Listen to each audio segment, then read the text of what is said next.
Elden Ring is hiding things that most players never find, and some of what's buried in this game is genuinely unsettling. From broken pieces of lore that suggest entire civilizations were deliberately erased, to in-game behaviours and phenomena that From Software never fully explained and may never intend to. Before I move forward, I'm counting on you to support my channel by clicking that tiny subscribe button so that we can spread these amazing videos to folks like you around the world. Thank you. I want to be upfront about something before we get into this.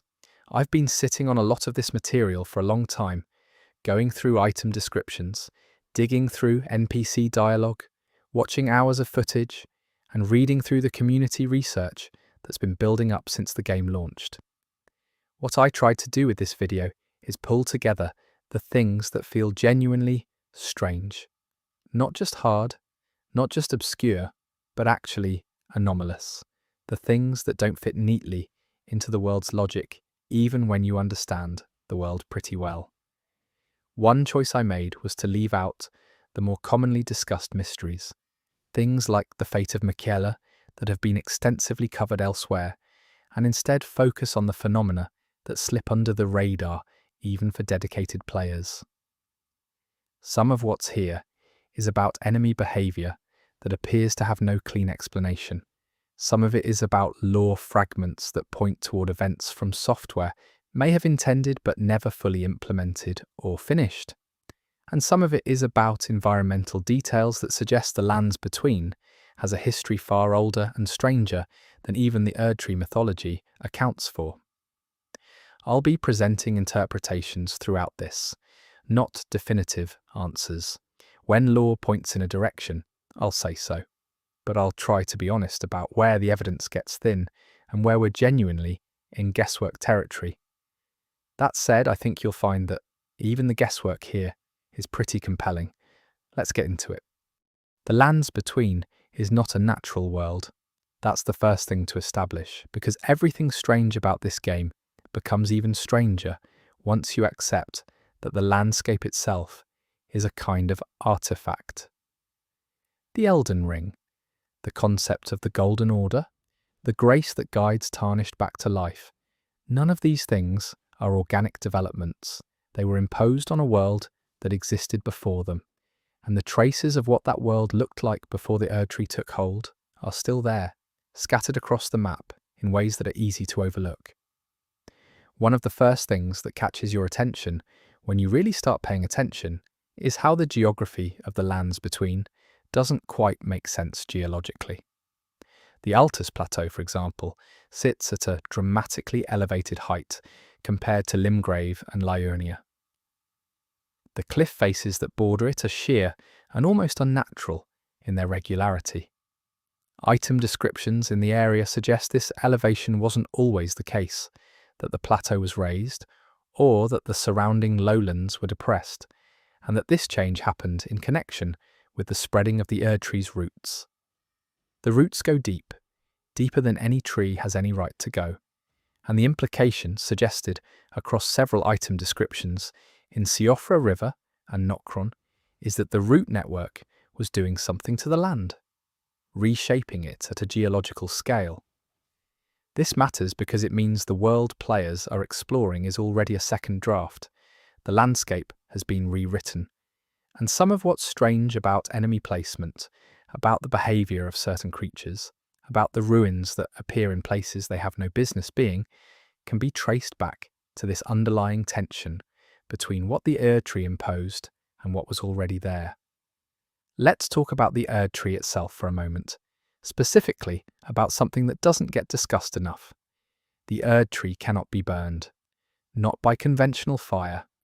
Melina makes this explicit when she describes needing a flame that defies the Golden Order's power, the Rune of Death, the frenzied flame, something with enough fundamental opposition to the Erdtree's nature to actually cause it damage.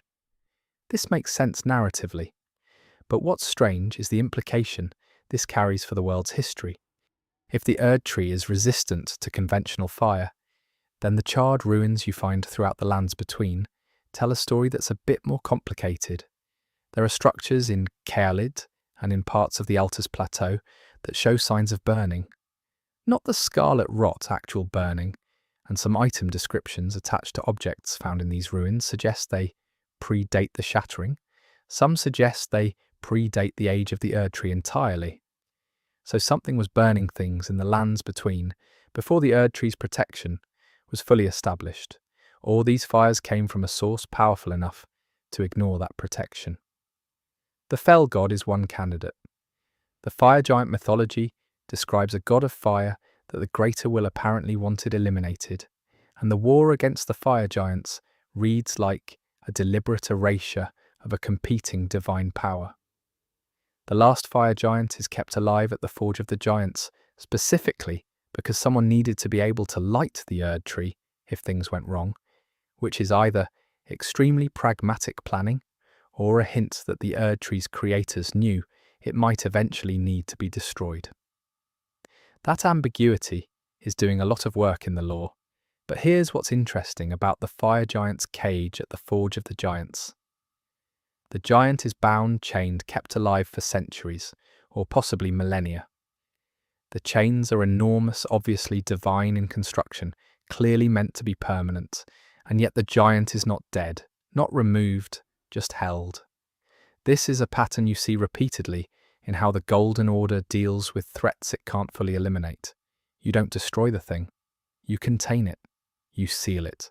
You keep it just alive enough to be useful if you need it. The Outer Gods are another version of this. The frenzied flame is sealed beneath the capital, not destroyed. Marika herself is eventually imprisoned in the Erd Tree rather than killed.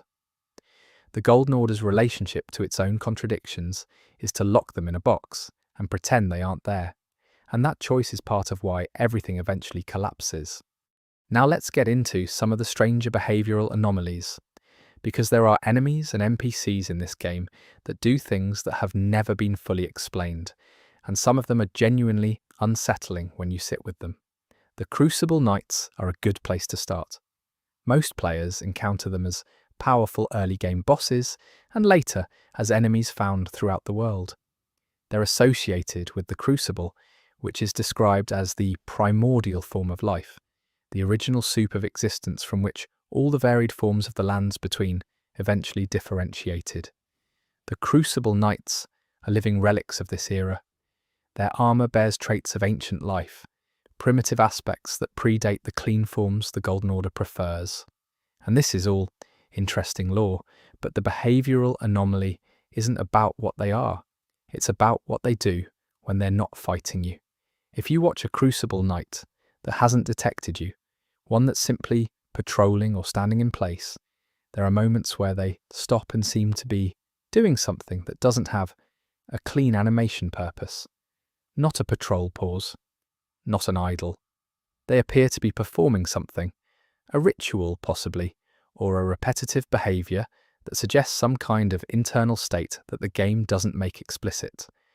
This is more pronounced in certain locations, particularly in areas near Crucible-associated imagery or stonework. Whether this is a genuine behavioural detail, from software programmed intentionally, or a reading into of ordinary AI behaviour, is genuinely debatable, but the number of players who have reported it independently suggests it's worth noting. What makes it unsettling isn't the behaviour itself, it's the implication. If the Crucible Knights are following some kind of protocol or ritual that we can observe but don't have context for, then they have an inner life the game never fully explains. They're not just enemies, they're practitioners of something. And given that the Crucible predates the Golden Order, that something might be older than everything else we encounter in the game. Moving to something with harder evidence. The behaviour of the Omen is one of the genuinely strange aspects of the game's lore. Omen are people born with manifestations of the Crucible, horns, claws, additional limbs, traits that the Golden Order considers marks of transgression. They're hunted, exiled, killed, sown into the sewers beneath Leyndell. This is established clearly. But what's less discussed is the suggestion, in certain item descriptions, and in Morgoth's dialogue, that the Omen condition isn't random. It concentrates in bloodlines, It passes through families, and some families seem to carry it with unusual consistency. The item descriptions on omen-related equipment suggest there were once omen who were not simply persecuted, but who occupied positions of power, who were worshipped, who had their own ritual traditions. The crucible connection means that omen aren't deviants from some natural norm. They're closer to the original form than most people in the lands between, which the Golden Order has defined as deviant specifically because it threatens the Order's legitimacy. The Erdtree and its clean forms are the deviation, in a sense. The omen are the remnant of what came before. Morgott knows this. His dialogue, if you pay close attention, carries a bitterness that's specific. He's not simply angry at being persecuted. He's angry at the particular injustice of being called a transgressor for existing in a form that predates the law that defines him as such. And the fact that he nevertheless defends the Erdtree and the Golden Order to the end, despite everything done to him by them, is one of the stranger character studies in the game. It suggests either a genuine faith that goes beyond reason or a psychological fracture so deep that it's indistinguishable from faith. Now, Godwyn the Golden. This is where things get properly strange.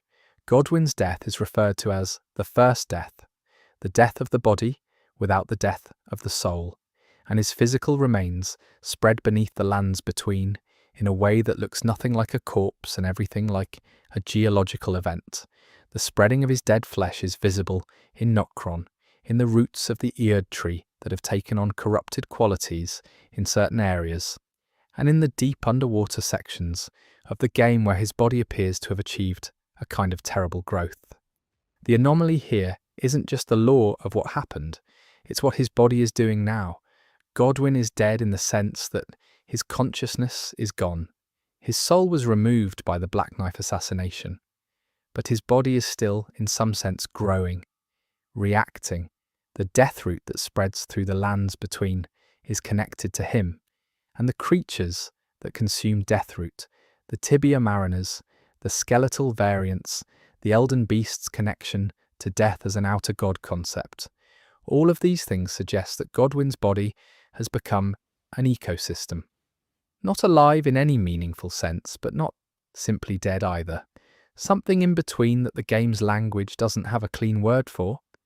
What's particularly unsettling about this is the implication for the Tarnished, who visits his physical remains in the Prince of Death's throne area. Godwyn is enormous. Whatever his body looked like in life, whatever scale a golden demigod occupies, in terms of physical presence, his remains have expanded far beyond any mortal proportion.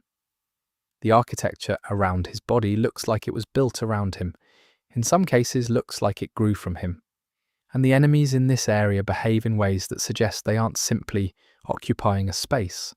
They're orbiting something, tending something perhaps in the way that deep-sea organisms tend the carcass of a whale. The ecology of death made literal. There's a detail in Nephililu's questline that doesn't get enough attention. Nephili is introduced as a warrior with a troubled relationship to her adoptive father, Gideon Ofnir. She's looking for something to believe in, a cause worth fighting for. And the questline eventually connects her to the legacy of Godric the Grafted, and obliquely to the older history of Limgrave's noble bloodlines.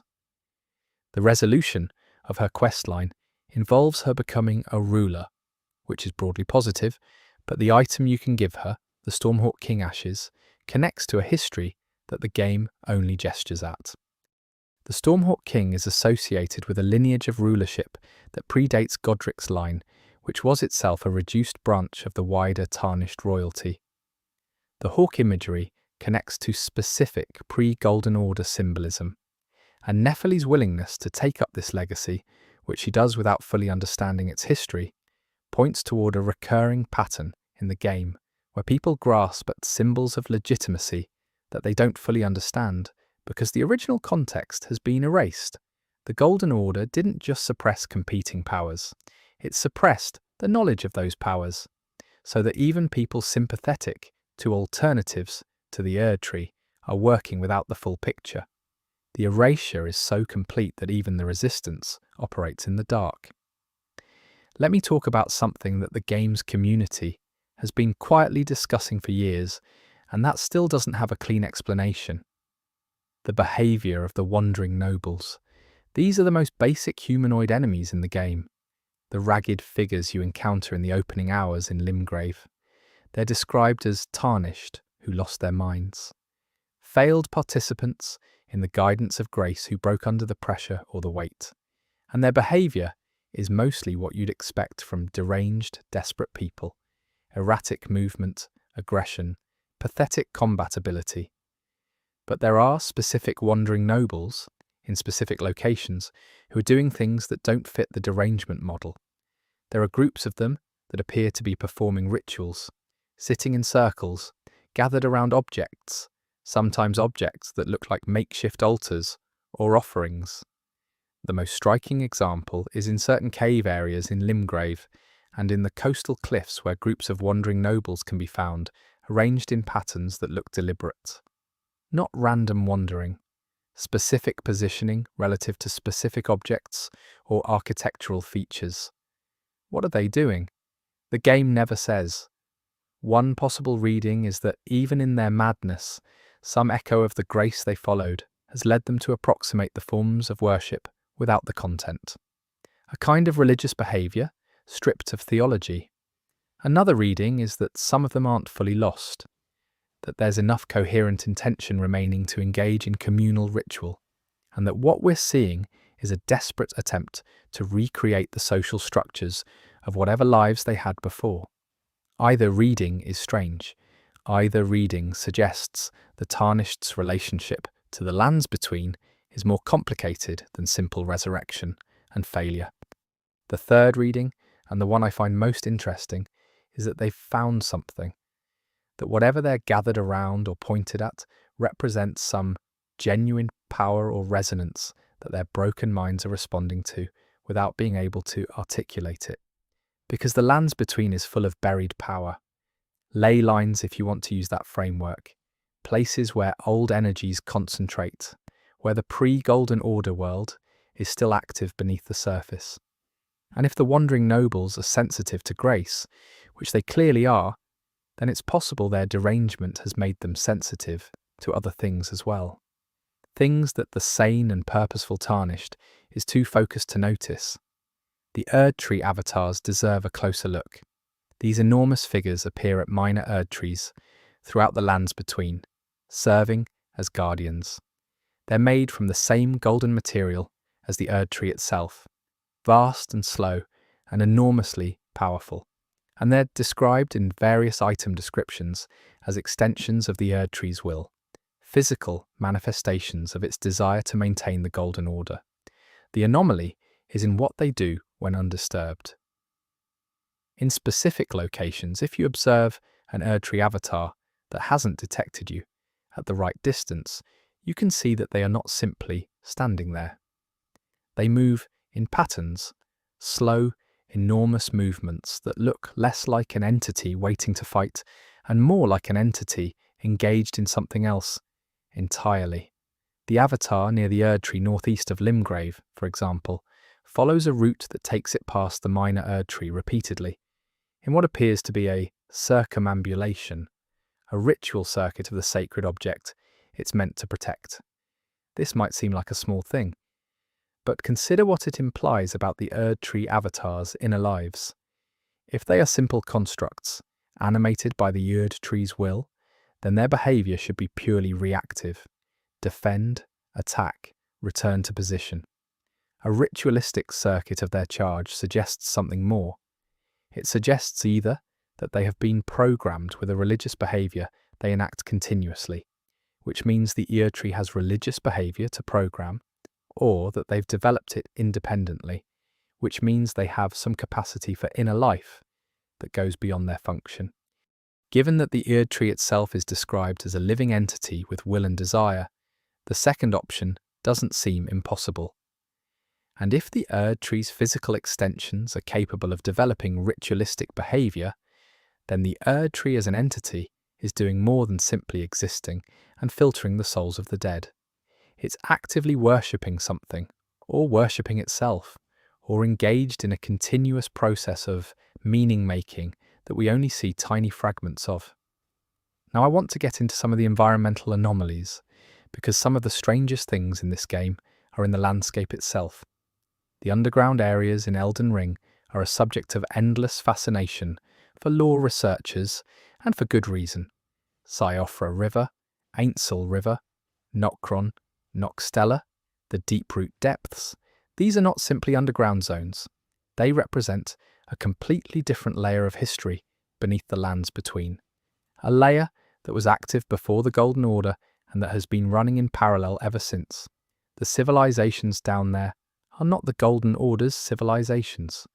They are something older, something that the Erdtree grew over, like a tree growing over an older structure, absorbing and obscuring but not fully destroying. The stars in these underground areas are perhaps the most immediately striking detail. There is a sky underground, which should be impossible, and it is full of stars that don't match the stars of the surface. The item descriptions for larval tears, found abundantly in these underground zones, tell us that they contain a desire to be something greater, a preserved potential for transformation. The mimic tear, which uses a larval tear, is described as a creature that takes the form of its target, a perfect copy that lacks the original's will. Put these together and you get a picture of an underground that is, in some sense, a world of pure potential, unrealized forms, aspirations that never became. The stars suggest a sky that was once real, which points toward these underground zones being older than the surface configuration, remnants of a world that existed before the Erdtree reshaped the landscape above. And the larval tears are physical remnants of whatever life existed in that earlier world, life that was interrupted before it could complete its development. The Nox are the people associated with this underground world, the civilization of Nokron and Nokstella. They were banished underground, the lore suggests, after attempting to handle the power of the stars in ways the greater will found transgressive. The specific transgression isn't fully described, but it's connected to their development of a silver tier technology that involved mimicry and transformation, and to their relationship with the Fingerslayer blade, which is a weapon capable of harming the greater will's fingers, the two fingers who serve as its messengers. The banishment of the Nox is presented in most of the lore as a punishment, an appropriate response to dangerous overreach. But there's an alternative reading available if you look at which items the Nox developed and what they were trying to do. The silver tier technology, the star observation that got them banished, the Fingerslayer blade, these aren't the tools of a civilization trying to destroy anything.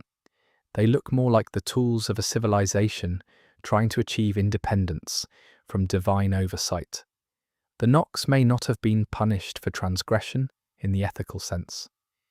They may have been punished for the political offence of trying to exist outside the greater will's control, and that reframing changes the character of their civilization from foolish overreaches to something more like a resistance movement that got crushed before it could succeed.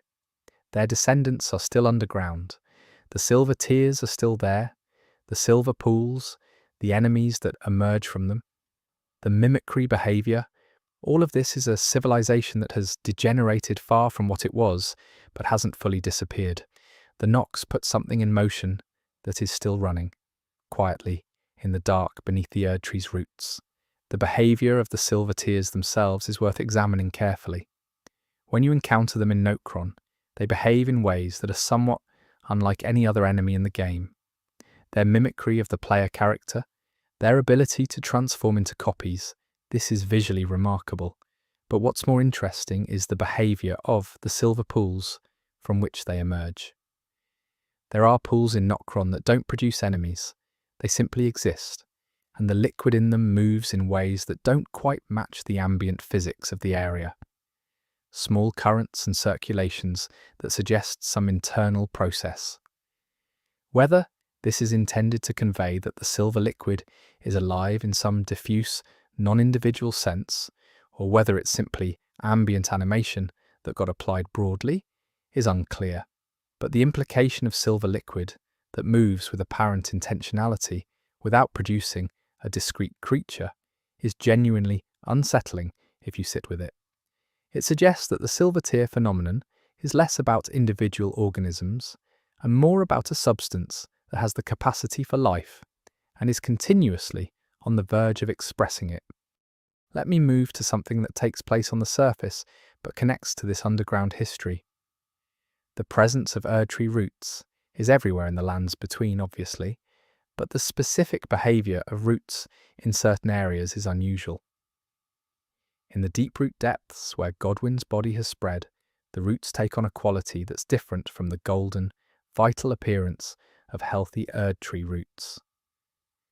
They're darker, blighted possibly, or simply changed by their proximity to the death that has spread through that region.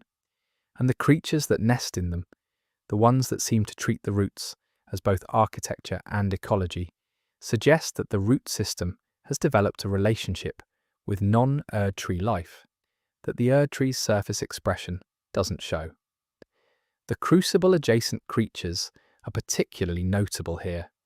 The aspects of the crucible show up in the deep roots in ways that don't appear in the surface zones. Strange hybrid forms, animals that seem to bridge the gap between the ancient primordial life the crucible represents and the ordered forms the Golden Order established. These creatures appear to be using the root system as a refuge, a protected space where the Golden Order's pruning of the crucible's expressions can't fully reach. The underground is a sanctuary for what the surface world's theology has tried to eliminate.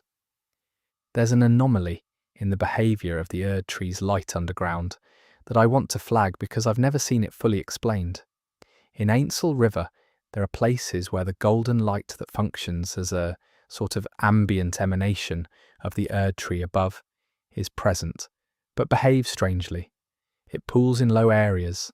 It moves very slowly in directions that don't correspond to any visible source.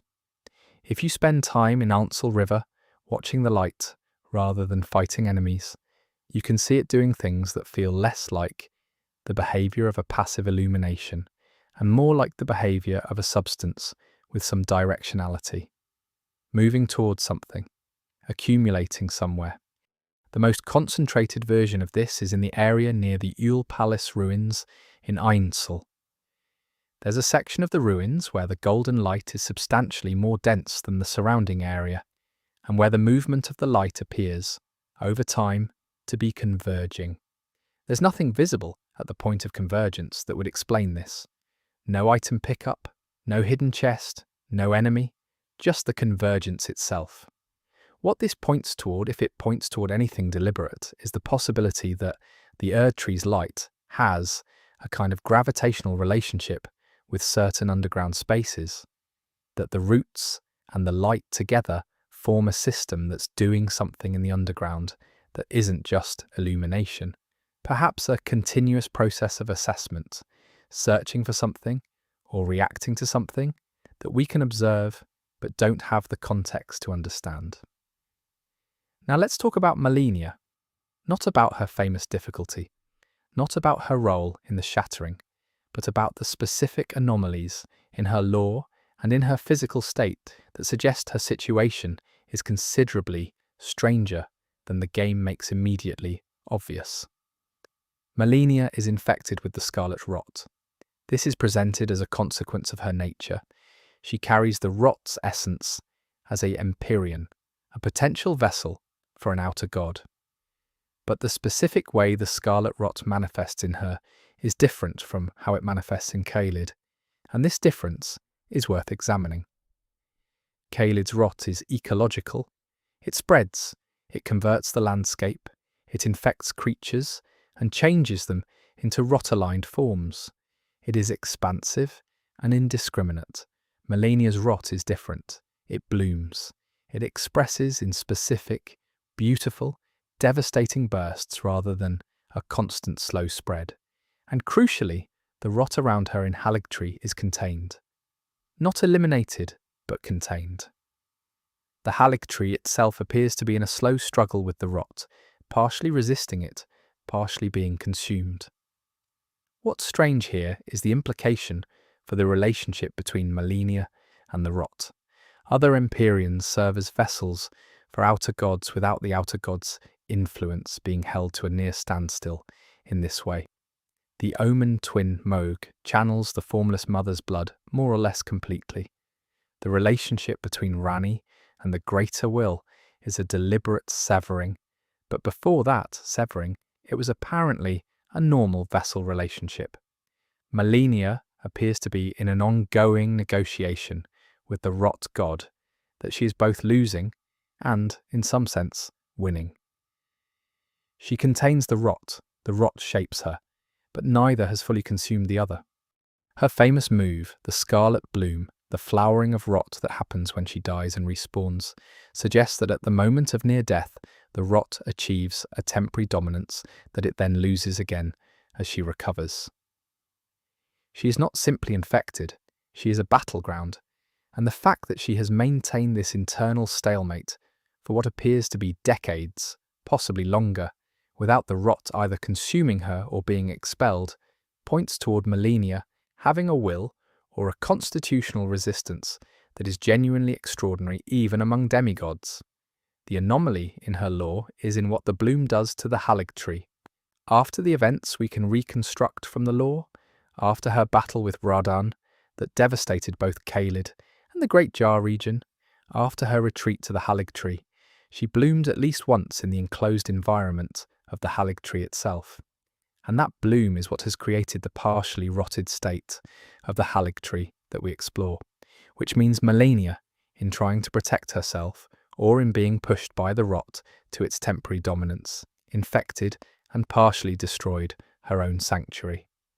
The thing meant to be her refuge, and the refuge of the people who came with her, she partially rotted. The game presents this as tragedy, and it is. But the specifically strange part is what the partially rotted haligtree looks like compared to fully rotted Caelid. It's still alive, partially rot-converted, but not fully consumed. It seems to have achieved a kind of equilibrium similar to what Malenia herself maintains, a stalemate rather than a full infection. And this is unusual enough in how the rot typically behaves, which is aggressive and totalizing, to suggest that the haligtree itself might have some resistance to the rot, possibly inherited from the nature of the tree it was grown from, possibly connected to Miquella's power, which was infused into the tree from the beginning. That in turn raises the question of what Miquella's power was actually doing in the haligtree. It's described as an attempt to create a place that could heal the unalloyed, the rot-infected, a sanctuary outside the Golden Order's control. But if the haligtree itself developed a partial resistance to the rot, then Miquella may have accomplished something with the haligtree that he was trying to accomplish with his needlework on Malenia. He couldn't fully remove the rot, but he created a system that could partially resist it, survive with it, rather than being consumed by it. And then Moog took him, and the haligtree was left to manage on its own. Let's talk about Rykard now. Rykard, Lord of Blasphemy, who swallowed a god and then kept going. His situation is one of the most genuinely strange in the game, and not for the reasons that are most often discussed. The snake he merged with, the god-devouring serpent, is described with language that suggests it's an entity of extreme age, predating the current divine order. It's associated with a cycle of consumption, a theological principle that stands in direct opposition to the Erdtree's cycle of grace, contribution, and return. Where the Erdtree takes souls and recycles them in a controlled hierarchical way, the serpent simply devours. It is pure appetite elevated to a divine principle, and there's something in the lore that suggests this principle is not simply wicked, but is a genuine alternative theology, a competing model of how existence should work. Rykard's blasphemy was not simply in rejecting the Golden Order. It was in embracing this alternative. He consumed the serpent, or was consumed by it, or more accurately, they merged in a way that made the distinction meaningless. And in doing so, He committed to a worldview where consumption is the ultimate truth. The strong consume the weak. Everything eventually becomes food for something else.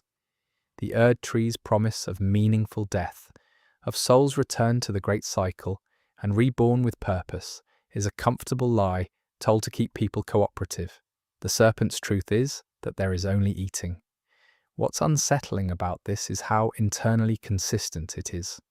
You can see in the behaviour of the volcanic manor, in the goals Roykard's servants are pursuing, in the assassin contracts aimed at the demigods and the Empyreans, that Roykard's blasphemy has a logic. He's not simply being contrarian, he's following his theological commitments to their conclusion. The Golden Order pretends death is meaningful. Roykard says no, it's just consumption, so let's be honest about that and optimize for it. And the people who follow him aren't simply evil. Many of them appear to be people who felt used by the Golden Order's system, who were consumed by it in ways that were dressed up as honourable or meaningful, and who find something clarifying in Roykard's honesty about what's really happening. The anomaly specific to Roykard, beyond the broader theology, is in what his merger with the serpent has done to him physically. He's enormous. The serpent form he occupies is far beyond the scale of any normal serpent, even a divine one. And the way his human consciousness, his voice, his personality, relates to the serpent body is strange.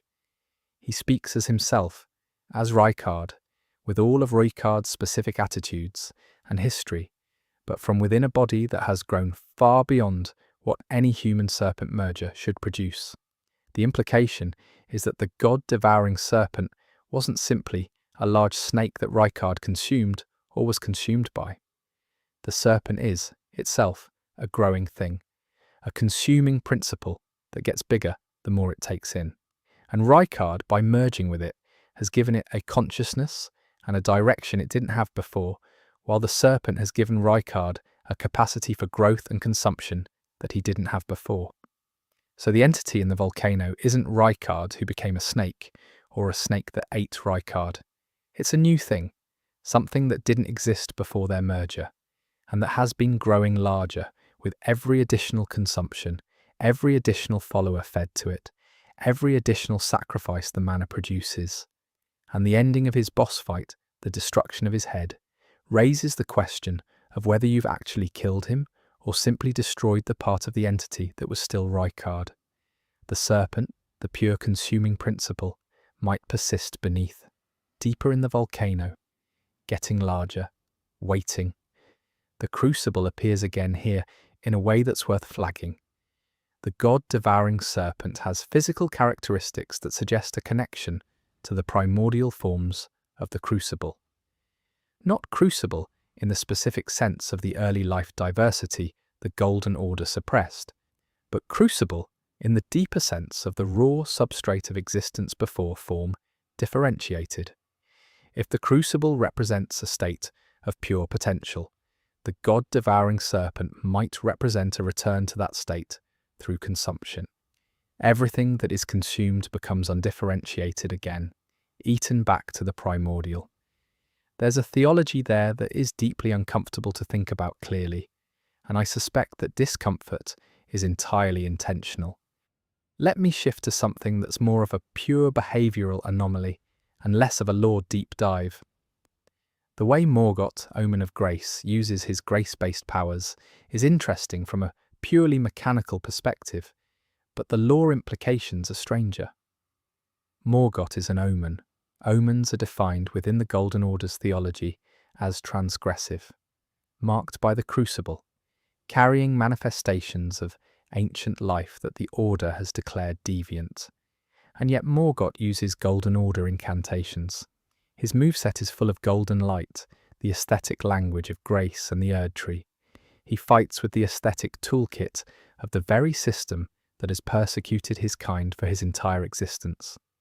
This is presented as character depth, as the tragedy of a man who loves what has harmed him, and that reading is valid. But there's a stranger reading available.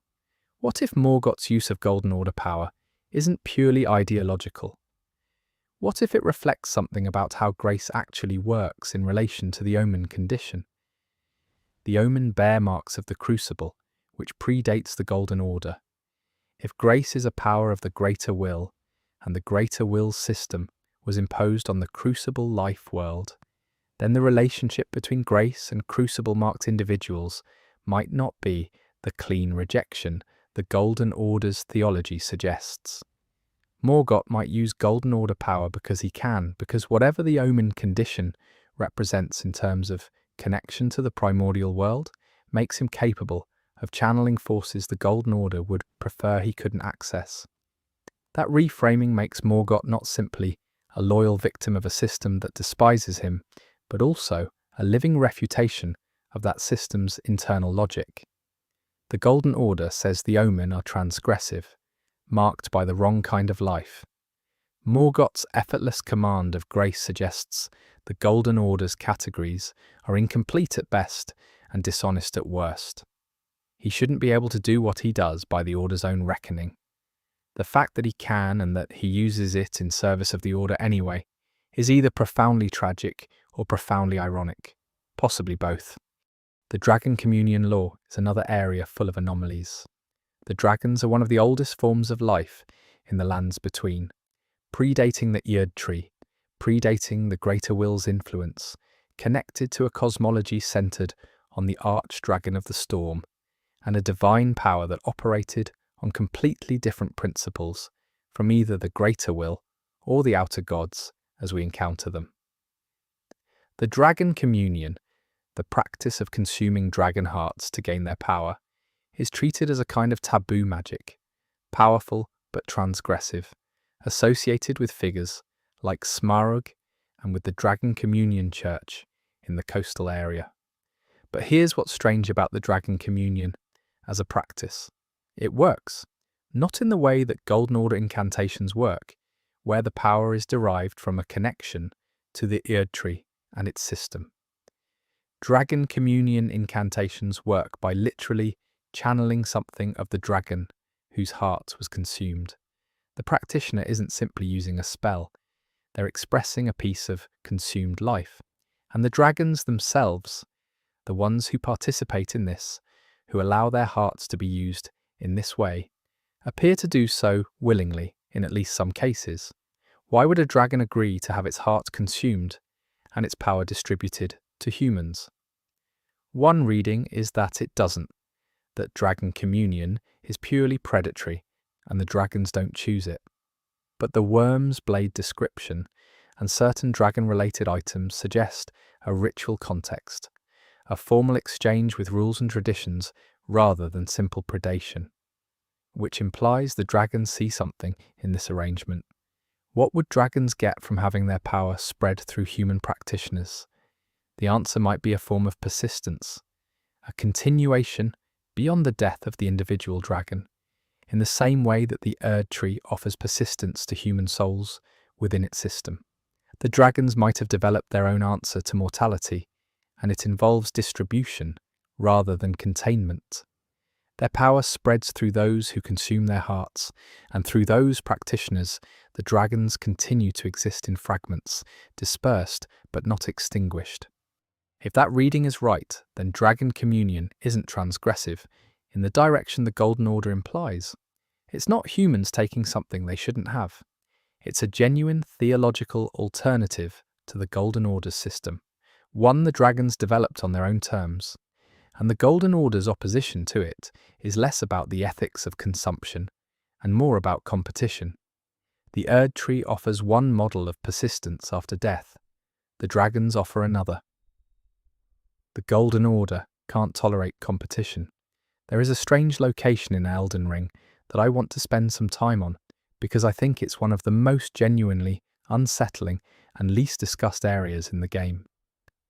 The area I'm referring to is the stretch of coast northeast of the Third Church of Marika, near the area where you find the Flask of Wondrous Physic. This coastal stretch between the cliffs and the shoreline has a quality that's hard to define, but easy to notice if you're paying attention. The enemy placement here is unusual. There are enemies in places that don't have the usual spatial logic, huddled at the bases of cliffs, standing in the water, arranged in ways that don't correspond to patrol routes, or territory defense. There are small environmental details, offerings, marks on rocks, specific clusters of items that have placement patterns more consistent with a ritual site than a random distribution. And the item pickups in this area include things that, individually, seem unrelated, but together trace the outline of a practice or a tradition that the game never explicitly names. What you can piece together from the items and the placement is something like this. This coastal area has a history that predates the Gold Order's presence in Limgrave. The cliffs here show signs of human activity in carving and in the arrangement of stones that have been partially erased or overgrown, as if something was here and was then systematically removed or forgotten. The items you find, which include things with descriptions pointing towards sea-related ritual and toward a power or entity associated with the deep water, suggest a practice centered on the ocean. Not the lands between ocean, as we encounter it in the normal surface exploration, but the ocean as a theological concept, a boundary, a limit, a place where the world ends and something else begins. The implication is that whoever these people were, they had a relationship to the edge of the world and to whatever is beyond it that the Golden Order found objectionable or simply chose to erase. And the traces left behind are too fragmentary to reconstruct the tradition fully, which might be exactly the point.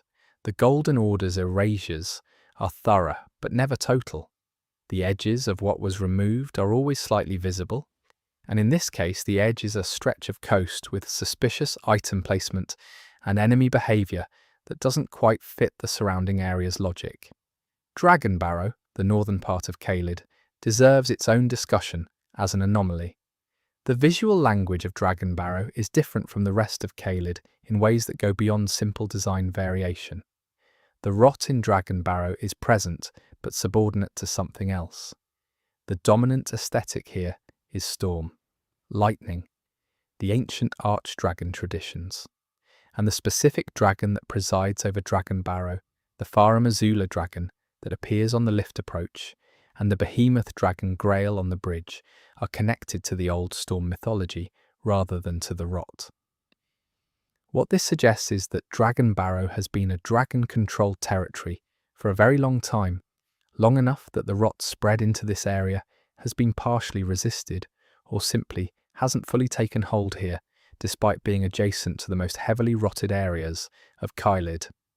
The dragons, or the residual power of the ancient archdragon tradition, centered at Farum Azula, may be providing a kind of counter-influence. Not an active resistance, but a pre-existing power so deeply embedded in the territory that the rot can't fully displace it. Farum Azula itself is one of the strangest locations in the game. The description of it as a place that existed before time, or outside of time, is one of those lore statements that sounds poetic but might be literal. The crumbling stonework suspended in a permanent storm, without ground beneath it, without stars above it that match any other sky in the game. The beast clergy who occupy it, the connection to Malekith and to the Rune of Death, all of this points toward Farum Azula being genuinely outside the normal temporal and spatial logic of the lands between. The beast clergy are particularly strange inhabitants. They're humanoid but clearly not human, clearly not tarnished, clearly not connected to any of the civilizations we encounter elsewhere in the game. They serve the beastman's traditions, use beast-related incantations, and occupy a space that is architecturally sophisticated, but that follows no architectural tradition present anywhere else in the game. The question of where they come from, what they were before whatever event froze Farum Azula in its current state, and why they remain when everything else about the place suggests it has been abandoned by the larger forces of the world, doesn't have a clean answer. The best available reading suggests that Farum Azula was once a functioning city or religious site associated with the ancient storm and archdragon tradition, a rival or predecessor civilization to the Eerie's order, and that at some point, possibly in connection with the wars between the dragons and the forces that eventually became the Golden Order, time stopped functioning normally there. not stopped completely. The storm still moves, the rocks still crumble, just very slowly, but the causal progression that normally connects one moment to the next has been interrupted, and the inhabitants have been trapped in a perpetual moment that stretches across what has been centuries on the surface. Malekith's role here is key. Malekith is Marika's shadow, the black blade who holds the rune of death, the power that was removed from the Elden Ring to create the deathless grace cycle that the Golden Order depends on.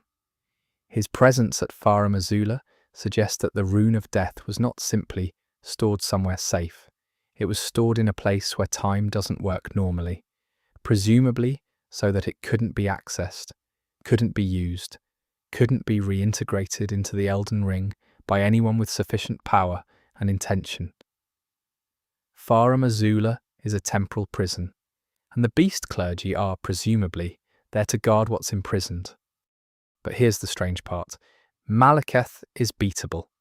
The rune of death can be retrieved. Destined death can be reintegrated into the Elden Ring by the right Tarnished at the end of a specific quest chain.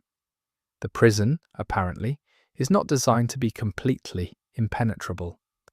Why build an inescapable prison if you're not sure you want the thing you've imprisoned never to be accessed again?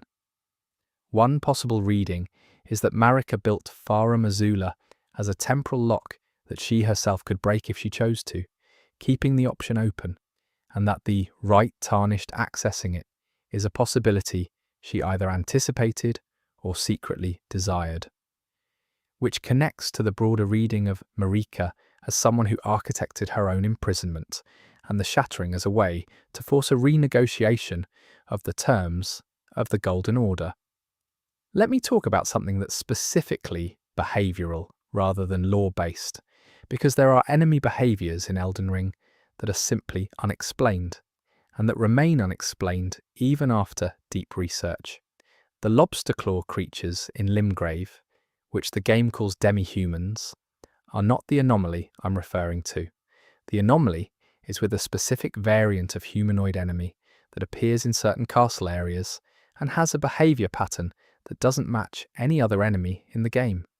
In Stormvale Castle, in the lower levels near the wine cellar and the sewers, there are enemies who, when not alerted to the player's presence, appear to be searching, not patrolling, not idling, moving in methodical patterns through the space as if looking for something specific, checking corners, returning to certain points, moving on. This searching behaviour is not present in the same enemy type when you encounter them in other contexts. The soldiers of Stormvale in the upper areas behave like normal patrol enemies. These lower-level individuals behave differently.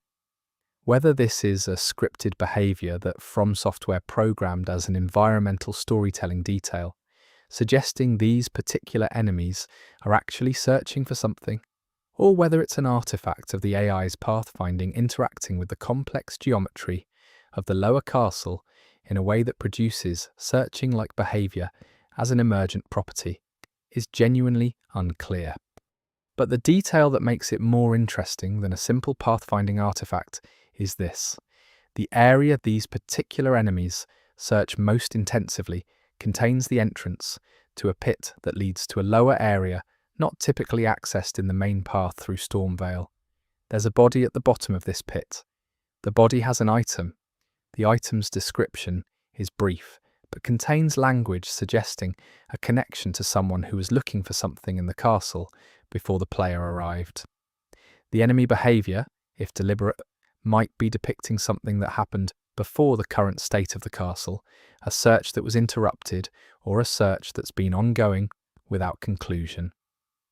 The sewer areas beneath Lanedell deserve extended attention because they are, taken as a whole, one of the most historically dense locations in the game, and also one of the most disturbing. The Lanedell sewers contain the Omen who are captured and imprisoned, the remnants of the ritual that produces the Knight's Cavalry from the bodies of the condemned, the corpse of the Dung Eater in various states of completion, and connections to the history of Mohg's early life as an Omen imprisoned underground. But there are details in the sewers that go beyond the Omen history and point toward the capital having underground dimensions that predate even the current structure of Lanedell. There are sections of the sewer architecture that don't match the construction style of the visible capital above, sections that use stonework and structural techniques more consistent with the pre-Erd Tree civilizations you find in the underground areas elsewhere. This suggests that the sewers of Lanedell were partly built over or into earlier underground structures, and that some of what's accessible in the sewers is actually ancient underground space that was repurposed as sewer infrastructure rather than built specifically for that purpose. This matters because it means some of the strangest items and configurations in the Lanedell sewers may not be there because of Omen imprisonment history or Knight's Cavalry ritual. They may be there because they were already there, pre-existing features of an older underground space that the capital was built over. And if the underground spaces elsewhere in the game are characterized by their connection to older, pre-Golden Order civilizations and powers, then whatever's lurking in the older sections of the Lanedell sewers is potentially connected to the same deep history as the Nox civilizations of Nocron and Noxstella. And the Dung Eater is worth a careful look in this context, because his relationship to the land itself, to the concept of being cursed, and to the Erd Tree's system of grace suggests he's doing something far more serious than simply being a murderer. The Dung Eater's goal is to curse the Erd Tree's grace cycle itself, not just to harm people, though he does that, not just to express a nihilistic worldview, though he clearly has one. His specific intention is to use the accumulated seedbed curse to perform a ritual that will corrupt the grace of Marika's offspring down through all future generations. He wants to end the possibility of golden grace in the lands between. Not gradually, not temporarily, but permanently and biologically, in the sense that whatever is transmitted through Marika's bloodline going forward will carry the curse. What's deeply strange about this is that it's possible.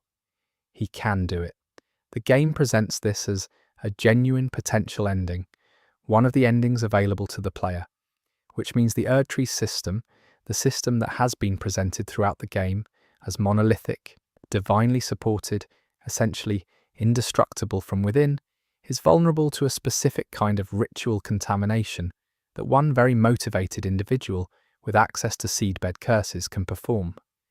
That vulnerability shouldn't exist if the system were as completely and thoughtfully constructed as it's presented as being.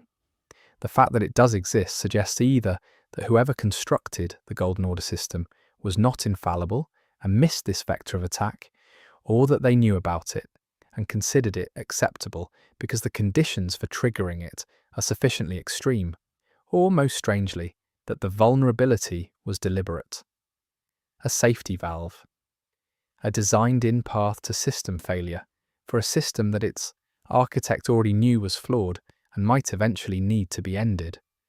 Marika's complicity in the various forces arrayed against the Golden Order is a recurring theme in how you can read the lore. The possibility that she secretly wanted the system to be destroyable, that she left the Dung Eater as a possible vector of destruction, the way she left Malekith holding the Rune of Death in a time-locked prison that a sufficiently motivated Tarnished could access, is a reading that makes her a more complicated and in some ways more sympathetic figure. She built a system she knew was wrong, she built back doors into it, and then she waited to see if anyone would use them. Let me discuss the Knight's Cavalry because their behaviour is among the most genuinely anomalous in the game, and they don't get nearly enough attention. The Knight's Cavalry ride at night, every night, on circuits that span enormous geographic areas, from one region to another, over bridges and across fields and through passes that should take hours to traverse. They appear at specific points on the road as the night cycle begins and vanish at dawn, and they're clearly not simply patrols. Their routes have a specificity and a constancy that suggests ritual rather than security. Item descriptions tell us that the Knight's Cavalry were once living knights condemned to ride forever as punishment for some transgression. The specifics of the transgression vary by item description, but consistently involve a betrayal of their lord or a failure at a critical moment. Their current state is somewhere between undead and spectral, clearly not fully material, but capable of interacting with the physical world. And they follow their roots with a persistence that makes it clear they have no choice. But here's what's odd about the routes themselves. If you map the Knights' cavalry routes across the lands between, they cover every major region eventually. Not every road, but the major arterial paths. And the routes between them, if you trace them as connected paths rather than isolated circuits, form something that looks less like a set of unrelated patrols and more like a single, continuous path that covers the entire lands between. A circuit of the whole world. Why would condemned knights be made to patrol a circuit of the entire world? The punishment of endless riding makes sense as a metaphor for restlessness, for being unable to settle, unable to arrive anywhere. But a circuit of the whole world suggests something more like a function. They're still doing something, not guarding any specific location, since they're only present in each area for a fraction of the night, but moving through the world in a continuous coverage pattern. One reading is that this is an early established patrol system that was converted to its current use, that the routes were originally meaningful in terms of coverage and defence, and that the condemned knights are following paths that were already laid out for them by whoever designed the original system. Another reading is that the continuous circuit itself is the punishment, that the specific cruelty of their sentence is to be condemned to perform a function with no one to serve, no one benefiting from their vigilance, no one who needs the road safe that they make safe. They protect forever something that no longer needs protecting, and they know it. They can't stop and they can't change, and the world they're protecting has moved on without them. There are two knights' cavalry who fight together, the paired encounter in Altus Plateau.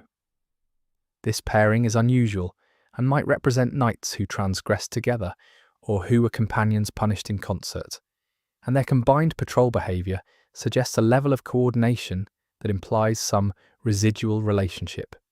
They're still together in their damnation. Whether that makes it more bearable or simply compounds the punishment is something the game leaves open. The Anastasia, Tarnished Eater, is an enemy that drops what's called the Tarnished's furled finger when killed, which is an item associated with co-op summoning. The lore on the Tarnished Eater is sparse but points towards someone who has found a way to consume other Tarnished and absorb their grace. Not the Dung Eater's approach of cursing the system, but a direct parasitism, eating those who carry grace to take it for themselves. The existence of this character suggests that grace, the guiding force that brings Tarnished back to the lands between and sustains them through death, can be transferred through consumption in the right circumstances. This is disturbing for several reasons. First, it implies grace isn't as internally bound to a specific individual as the game's normal presentation suggests. It can be extracted and consumed. Second, it suggests there's a class of entity in the lands between that has figured this out and is doing it, which means the Tarnished are not safe from each other in the way they might think.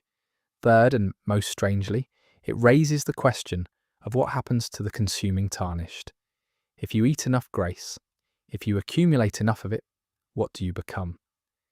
The Elden Ring system is designed around grace being distributed to individual Tarnished who then compete to claim the Elden Ring. A Tarnished who has figured out how to accumulate grace by consuming others is a system exploit that the game doesn't fully account for. The fact that Anastasia is a repeating enemy, appearing in multiple locations rather than a single fixed boss, suggests this isn't a unique phenomenon. Either multiple Tarnished have figured out this technique independently, which is troubling in what it says about the desperation and predatory competitiveness of the Tarnished community, or Anastasia herself has found a way to persist and multiply, which raises questions about what she's doing with all the accumulated grace. There are patches of terrain in Elden Ring that have properties inconsistent with their surroundings, and that appear to be left over from earlier stages of development or deliberate environmental storytelling that the game never makes explicit. One that I find particularly strange is in the Weeping Peninsula near the Bridge of Sacrifice. There is a section of ground along the peninsula's southern edge where the visual texture changes in a way that doesn't correspond to any explained environmental history.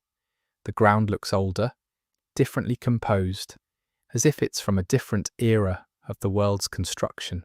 Items found in this specific area include things with descriptions that reference practices or beliefs not consistent with any of the land's between's established religious traditions. They're not Golden Order, they're not Crucible adjacent, they're not connected to any of the outer gods whose influences we can trace. They suggest something that was entirely separate, a localized tradition or practice, perhaps very old, perhaps very small, that existed before any of the current world's theological architecture was established, and that left only these few traces. The Weeping Peninsula has always been slightly apart from the rest of Limgrave in terms of its atmosphere and the quality of its light. The constant threat of rain, the fog, the isolation from the main landmass by the bridge, all give it a character that's different from the optimistic, golden quality of Limgrave proper. And items like the sacrificial twig and the various ritual items found in the area's ruins suggest a history centered on sacrifice and on an understanding of death that's neither the Golden Order's grace cycle nor the Crucible's primordial life. Something else, something that built small stone structures in this wet landscape and made offerings to something in the water and eventually disappeared without the game ever explaining who they were or what they were doing. Stormvale Castle and its immediate surroundings have an environmental anomaly that connects to something much larger when you follow the thread. The graft work of Godric the Grafted, his practice of grafting the limbs of defeated warriors onto himself and onto his followers, is grotesque and is presented as a kind of desperate degradation, a fallen descendant of the Erdtree bloodline, trying to accumulate power through the wrong methods. But the specific ideology behind grafting, if you look at the item descriptions carefully, isn't simply about power accumulation. Grafting appears to connect to a theological concept that's the physical inverse of the Golden Order's approach to life. Where the Golden Order purifies, separates, eliminates the transgressive, and maintains clean forms, grafting combines, mixes, deliberately transgresses the boundaries between individual lives and forms. Godric's grafting is a heresy in the literal theological sense, not just because he's doing something disgusting, but because he's enacting a worldview that inverts the Golden Order's core commitments. He's creating crucible life by force, imposing the mixture that the Order suppresses. The anomaly is in where this practice came from. Godric is a fallen scion of the Erdtree bloodline, but grafting as a practice appears to have older roots than his desperation. There are instances of proto-grafting in architectural and artistic features throughout the lands between, combinations of different life forms in imagery that predates the current era, that suggest this was once a recognised and perhaps revered practice, rather than a heretical degradation. The Crucible's celebratory diversity of life forms, expressed as a philosophy, could under the right circumstances produce a practice very much like grafting, and the fact that Godric stumbled his way into it through desperation and degradation doesn't mean he invented it. He may have rediscovered something ancient that the Golden Order suppressed, along with everything else that smelled of the Crucible. The Clean Rot Knights of Malenia's faction present an interesting anomaly that connects to the Rot's behaviour in ways that are strange. These knights are partially rot-infected and survive it, maintaining their martial function despite carrying the rot within them. This is described as Malenia's gift and is connected to her power, the unalloyed gold needles she produced, the specific resistance she passed to her closest followers. But the Clean Rot Knights are not simply rot-resistant humans. They've accepted a level of infection that would normally destroy a person, survived it, and continued functioning. What does that mean for their experience of the rot? Kalid's infected creatures seem to be in varying states of awareness, some fully reduced to rot-driven instinct, some maintaining enough of their original form to behave purposefully. The clean rot knights maintain full purpose, discipline, and martial skill. Their rot is controlled, contained, managed. This suggests the rot isn't simply a destructive force. It's a force that, under the right conditions, can be incorporated, made part of a living system without consuming it. And the right conditions appear to involve something about Millennia's specific qualities as an Empyrean. She can coexist with the rot god's influence, and she can pass that coexistence, to a degree, to those close to her. What the full extent of this capacity would be, what it would look like if she had lived longer, or if the Haligtree had developed fully, is something the game leaves tantalizing open. The Tarnished's relationship to death is one of the game's central mechanics, obviously, but the lore around it is stranger than the mechanical presentation implies. The fact that the Tarnished can die and return is presented as a property of grace, the guidance that brought them back to the lands between in the first place. But the specific mechanism of this return, the mechanics of what happens to the tarnished soul and body between death and revival at the last sight of grace, is never fully explained. Item descriptions suggest that dying and returning is not neutral. It costs something. Not stats, not items, but something more fundamental. The more a tarnished dies, the more they have given.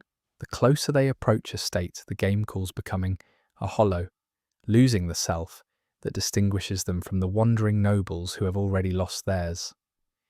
The sights of grace stabilize this, but they don't reverse it. They're maintaining a baseline rather than restoring something fully.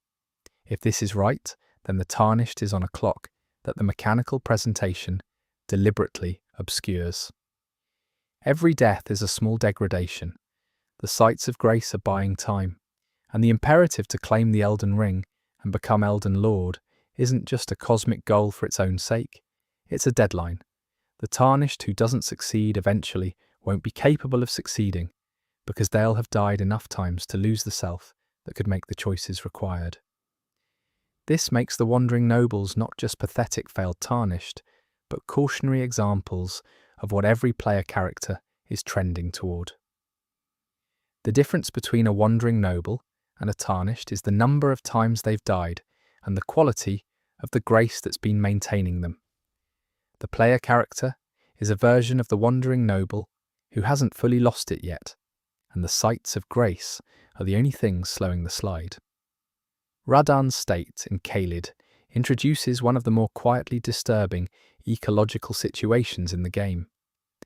After the battle with Malenia that created the rot scar that became Kalid, Radahn was not simply defeated, he was infected. The scarlet rot touched him, and the specific way it touched him, entering his mind rather than or in addition to his body, reduced him from the greatest swordsman and general of his era to something that wandered Kalid eating corpses and fought with only a fragment of his former purpose intact. The ecology of Kalid that has grown up around rot-degraded Radahn is worth examining. The scarlet rot has spread, yes, but Kalid is not simply rotted. It's organised around Radahn's diminished presence in a way that suggests the creatures of Kalid haven't simply been randomly infected. They've gathered around their king. The Redmane soldiers who once served Radahn in war have remained with him in his degradation, still fighting, still loyal, now maintaining the Redmane castle as a base, while Radahn wanders the wider battlefield outside. The Scarlet Rot hasn't eliminated the relationships between these characters.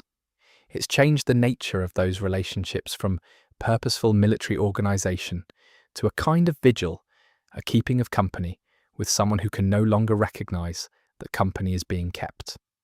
And the festival, the Radahn festival, called to honour Radahn and to provide worthy challenges for him to fight, is either a celebration or a mercy-killing attempt, or both. The item descriptions around the festival suggest it was begun as an honor, a way to keep Radahn engaged in the only thing that brings out any remnant of his former self: battle. But by the time of the game, it's clearly also an attempt to find someone who can end his suffering. The tension between these two purposes, the honor and the mercy, is never explicitly acknowledged by any of the characters associated with the festival, which is itself telling. No one wants to say out loud that they're looking for someone to kill their king. The aftermath of Radahn's defeat in the festival, and specifically what happens to the celestial bodies he was holding in place with his gravity magic, is something the game mentions but doesn't fully show. Stars begin to move again. One specific star falls. This is presented in connection with Arani's questline as a necessary step toward her goal. But the broader implication that Radahn's magic was actively maintaining the positions of celestial bodies to prevent some event means that Radahn, even in his rot-degraded state, was still performing a function, still protecting something, still managing a cosmic situation that the rest of the lands between either couldn't or didn't bother to address. What was going to happen if those stars moved? What do the falling stars do that Radahn was preventing? The answer available in the lore involves the liberation of Rani's star from its place. But there are multiple stars held in position by Radahn's gravity magic, and the game doesn't fully account for all of them.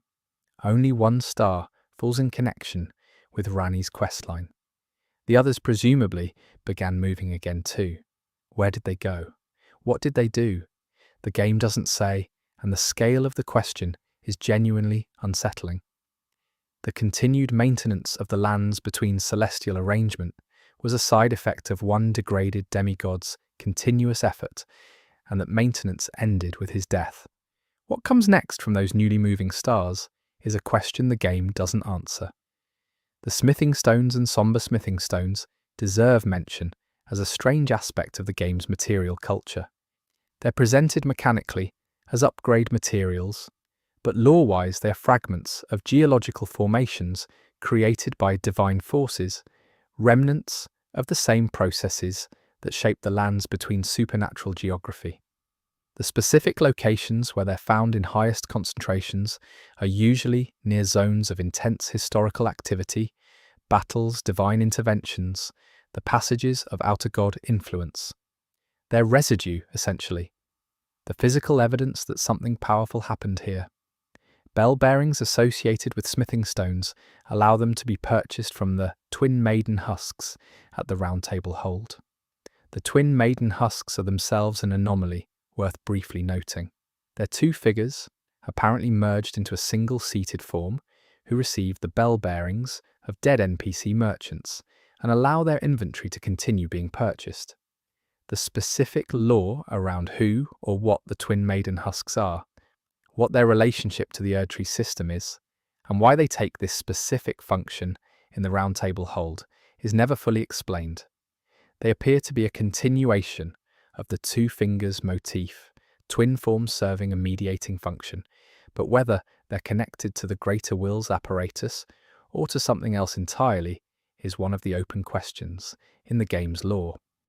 The Round Table Hold itself is anomalous in ways beyond its occupants.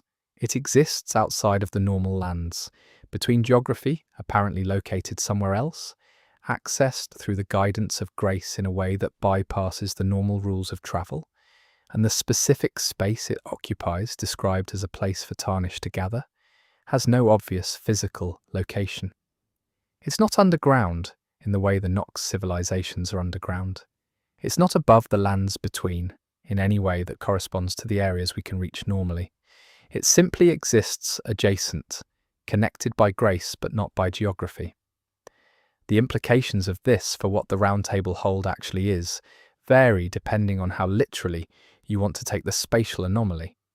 If it's genuinely outside normal space, then it might be a space created by the greater will specifically for Tarnished, a holding area or staging ground, which would fit with the broader interpretation of the Tarnished competition as a managed process, rather than an organic convergence The greater will created a space, filled it with resources and information, and is watching to see which Tarnished will make use of what's available there. The fact that NPCs appear in the Round Table Hold after being met in the wider world, gathering there as if called, supports this. It's not simply a hub, it might be a collection mechanism. The Night Maiden and the Night Maiden Mists of Liurnia are connected to a lore thread that's genuinely mysterious.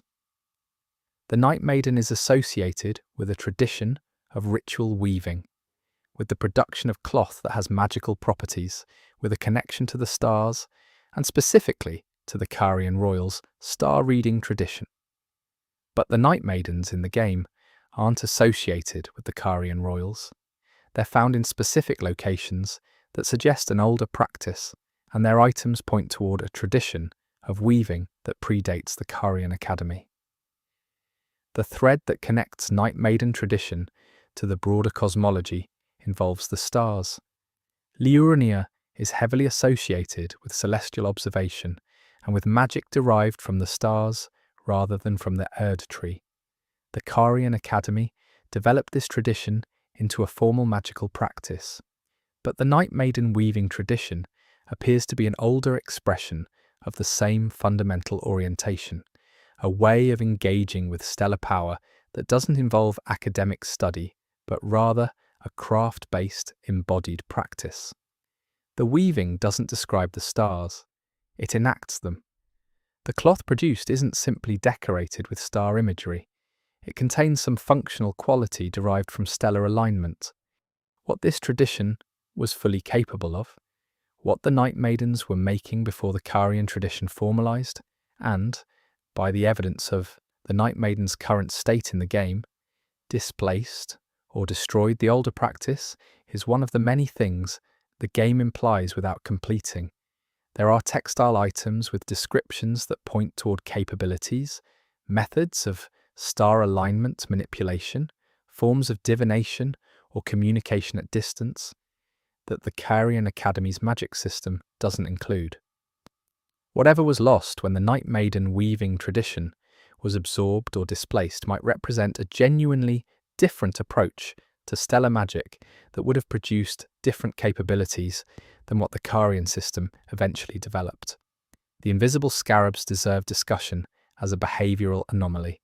These creatures, which leave visible tracks in the ground but are themselves invisible, are found in specific locations throughout the lands between and drop ashes of war or other items when killed. Their behaviour is more complex than simple evasion. They appear to be following routes, not random movement, not simple fleeing from the player. They seem to be going somewhere, moving with a directedness that suggests purpose. What are invisible scarabs doing in the lands between? Why are they there? The lore on scarabs is minimal. They seem to be Erd tree adjacent, in the sense that the ashes of war they carry are items associated with the Erd tree's distribution of martial knowledge. But whether they're deliberately placed by the Erd tree, whether they evolved naturally in the lands between and developed this item-carrying behaviour, or whether they represent some older distribution system for these items is unclear. Their routes, if you watch them rather than immediately attacking, sometimes lead to specific locations that don't obviously connect to anything. Not items, not bosses, not hidden areas, just places, as if the destination matters to the scarab even if it doesn't matter to the player. One persistent, strange detail that occurs in several different caves and legacy dungeons is the presence of bodies that are clearly not enemies, clearly not item pickups in the normal sense, but that are positioned in ways that tell a story the game doesn't explicitly narrate. These are the positioned corpses, the deliberate stagings of non-interactive dead bodies that have a clear spatial relationship to the items found near them and to the environment they're found in. Some of these are obvious set pieces, clearly narrative, clearly intended to communicate a specific event. A fallen soldier next to a broken door, a dead scholar next to an open tome. These are conventional, environmental storytelling, but there are others that are less clear. arrangements of multiple bodies in configurations that suggest something happened between them, not a fight, something more ambiguous. Clusters of dead individuals facing the same direction, towards something that's no longer there. Bodies in positions of apparent prayer or supplication, oriented toward features of the architecture that don't obviously merit that orientation. These might be nothing. Ambiguous environmental decoration that reads as more meaningful than it is. But the care that From Software puts into environmental storytelling in general, the degree to which things in these games are placed with intention, makes it difficult to dismiss them entirely. And some of them are in locations that have the layered lore quality of the places I've been discussing. Places where multiple historical periods overlap, and where the most recent history has been placed over older evidence.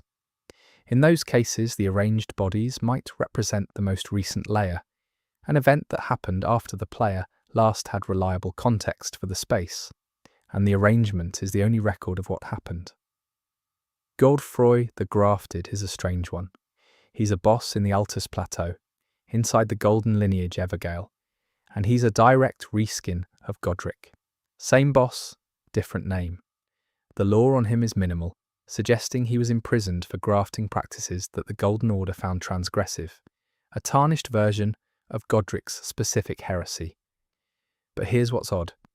He's in an Evergale, which is a golden prison made from the same material and with the same architecture as the Erdtree's power. Evergales imprison things the Golden Order once contained but not killed. They're used for powerful beings who can't simply be executed. Godefroy is presumably not powerful enough that he can't simply be executed. He's a named but relatively minor boss. So why is he in an Evergale rather than simply dead? The Evergale as a containment method is expensive, presumably, in terms of whatever power or resource maintains it. The Golden Order doesn't put people in Evergales by accident. Either Godfroy is more dangerous than his stats suggest and the Golden Order had reason to preserve him in a contained state, or his imprisonment in an Evergale is a message, a display of power, a demonstration to others who might consider grafting that this is what happens. You get imprisoned eternally in a golden cage rather than killed cleanly. The cruelty is communication which would fit with what we know about how the Golden Order handles symbolic threats to its authority. The Elden Star's incantation description contains one of the more extraordinary lore statements in the game. It describes the primeval current that carries the ideals of the Elden Ring, and it connects this to an origin story for the greater will. That is, depending on how you read it, either the most legitimizing or the most damning possible framing of the greater will's relationship to the lands between. The stars came from outside the world. The greater will came from outside the world. The order that was established was an imposition from an external source, not a development of the world's own nature. And here's what's genuinely unsettling about that framing when you sit with it. If the greater will is an external power that established itself in the lands between through the Elden Ring, and if the crucible represents the world's own prior nature before this external power arrived, then everything about the Golden Order is colonization. Not metaphorically. The greater will came from outside, displaced or suppressed the native order, established a hierarchy that served its purposes, and has been maintaining that hierarchy through the Erdtree and the Fingers ever since. The Elden Lord position is not a native ruler, it's an administrator of an occupied world. This doesn't make the greater will simply evil. External origin doesn't automatically make something malign, but it does mean the Golden Order's claim to natural legitimacy, its claim that the order it established is simply the correct order, the way things should be, is unfounded. It's the order a particular external power found useful, imposed on a world that had its own order before. And every faction in the game that opposes the Golden Order, from Ranni to the Frenzied Flame Believers to the Dung Eater, is in some sense pushing back against this imposition, with wildly different ideas about what should replace it. The Elden Beast itself is interesting in this context. It's the Elden Ring's guardian, a creature that came from the same cosmic origin as the Elden Ring itself. Not native to the lands between, not shaped by the Crucible, it's the Greater Will's emissary, a sovereign beast that carries the ring within its body and defends the system from internal corruption or external threat. And when you fight it, you're not simply fighting a boss. You're fighting the physical embodiment of an extraterrestrial power that has been governing the lands between for ages. The anomaly isn't in the fight itself. It's in the Elden Beast's behavior before the fight, in the first phase of the encounter, and in the approach through the Erdtree interior. The Elden Beast is not aggressive from the start, it watches. The sequence between Marika's imprisonment and the emergence of the Elden Beast for the final fight suggests that the beast is giving the Tarnished a moment to observe what they're about to oppose or perhaps to reconsider. This measured, watchful quality is distinct from the pure aggression of most other major bosses. The Elden Beast seems to understand what's happening and is engaging with it deliberately rather than simply defending its charge by reflex. If that's right, the Elden Beast is not simply a guard animal.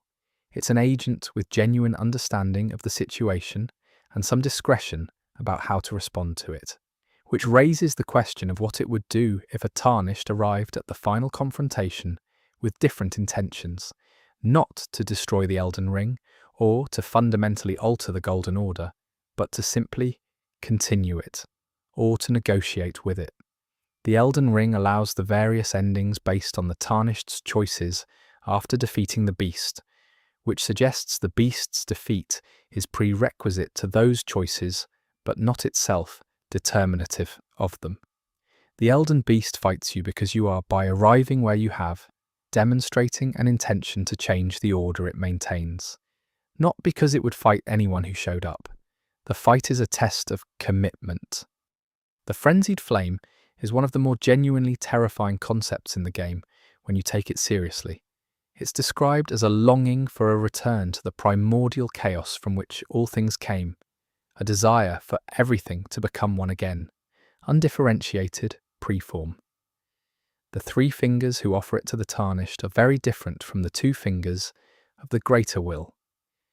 Where the two fingers are clean, golden, precise, instruments of a specific divine authority, the three fingers are broken, deranged, imprisoned, offering something that the Greater Will and the Outer Gods, and every power in the lands between, collectively opposes. The Frenzied Flame's theology is interesting in relation to the Crucible. The Crucible is the primordial state of life, differentiated but diverse, the original soup of biological possibility. The Frenzied Flame seems to want something even more primordial, a return before differentiation, before form. The relationship between these two concepts, and whether the Frenzied Flame represents a genuine deep history of the cosmos before even the Crucible, or whether it represents something entirely outside the lands between specific history, is genuinely ambiguous. The three fingers are imprisoned beneath the capital in a very specific way, sealed inside a room, accessible through a specific sequence of actions that are almost impossible to trigger by accident. This suggests the imprisonment was deliberate and the seal was designed to be findable, but not easy to find, which, again, fits with the pattern of Marika building in back doors to her own system. She knew the Frenzied Flame was there.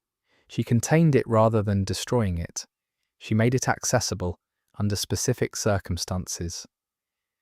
Whether she was simply unable to destroy it, or whether she chose not to, deserves consideration, because destroying it seems like it would serve the Greater Will's interests, and Marika was increasingly at odds with the Greater Will's interests by the time of the game's backstory. The specific detail that I find most genuinely disturbing about the Frenzied Flame lore is what happens when it's accessed. It doesn't simply empower the Tarnished, it marks them, physically changes them.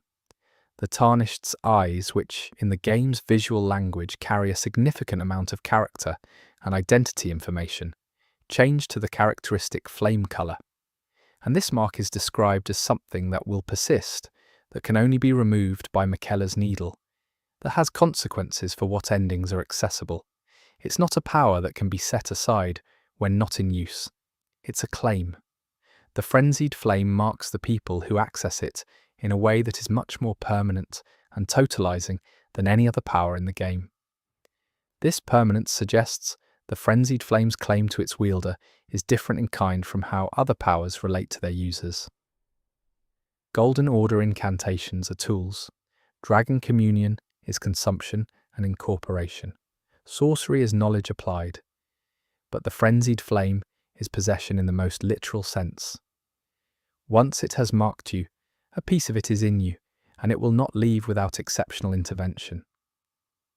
The Tarnished who accepts the frenzied flame has agreed to something they probably didn't fully understand, and the fact that the process for reversing it involves Miquella's specifically unalloyed gold, the most refined possible opposition to outer god influence, suggests the frenzied flame is in the same category of claim as the rot god's infection of Melania. An outer god laying its hand on you and not letting go. Let's discuss the ghost glovewort and the grave glovewort distinction, because the difference between these two upgrade materials for ashes is one of the more elegant pieces of environmental lore in the game. Spirit ashes upgraded with grave glovewort are the spirits of those who have returned to the Eerie tree's cycle, proper dead, who went through the Eerie tree's processing and were then called back as spirits by the player. Spirit ashes upgraded with ghost glovewort are the spirits of those who did not return to the Eerie tree, who for whatever reason exist outside the grace cycle. They're ghost in the older sense, the lingering dead who were never properly incorporated into the Eerie tree's system. This distinction matters because it means the Spirit Ashes system is pulling from two different populations of the dead. The grave glovewort spirits were willing or permitted participants in the Eerie tree's system who have been repurposed into combat assistants. The ghost glovewort spirits were outside that system, possibly because they died in ways that the Eerie tree's processing didn't reach, possibly because they actively refused to return, possibly because the Eerie tree system was disrupted when they died and they fell through the gaps. The implications for who and what these spirits are vary accordingly. A spirit called up with grave glovewort is a soul that passed through the Eerie tree and came back, having gone through that process. Whatever the Eerie tree's processing does to a soul, those spirits have experienced it. A spirit called up with ghost glovewort is someone who avoided or was denied that process. Their death was incomplete in some specific way, and they've been drifting ever since, outside the main cycle, waiting in a way that parallels the waiting of Tarnished, who haven't claimed the Elden Ring. The Tarnished are the living outside the cycle. The ghost spirits are the dead outside the cycle. They're parallel populations of the excluded, called up to fight each other's wars. The volcano manor has a quality of environmental wrongness that's hard to pin down precisely, but that contributes to it being one of the unsettling locations in the game. It's the headquarters of Rykard's blasphemous operations, obviously, and the murder questline makes its purpose clear. But there are details in the manor's architecture and decor that suggest its history predates Rykard's use of it. The volcanic region has clearly been inhabited for a very long time. The architecture in the depths beneath the manor, where the serpent god entity dwells, has the quality of something built to the scale of enormous things rather than humans. And the specific style of stonework in the deepest areas doesn't match the manor's above-ground construction. The upper manor is relatively recent construction.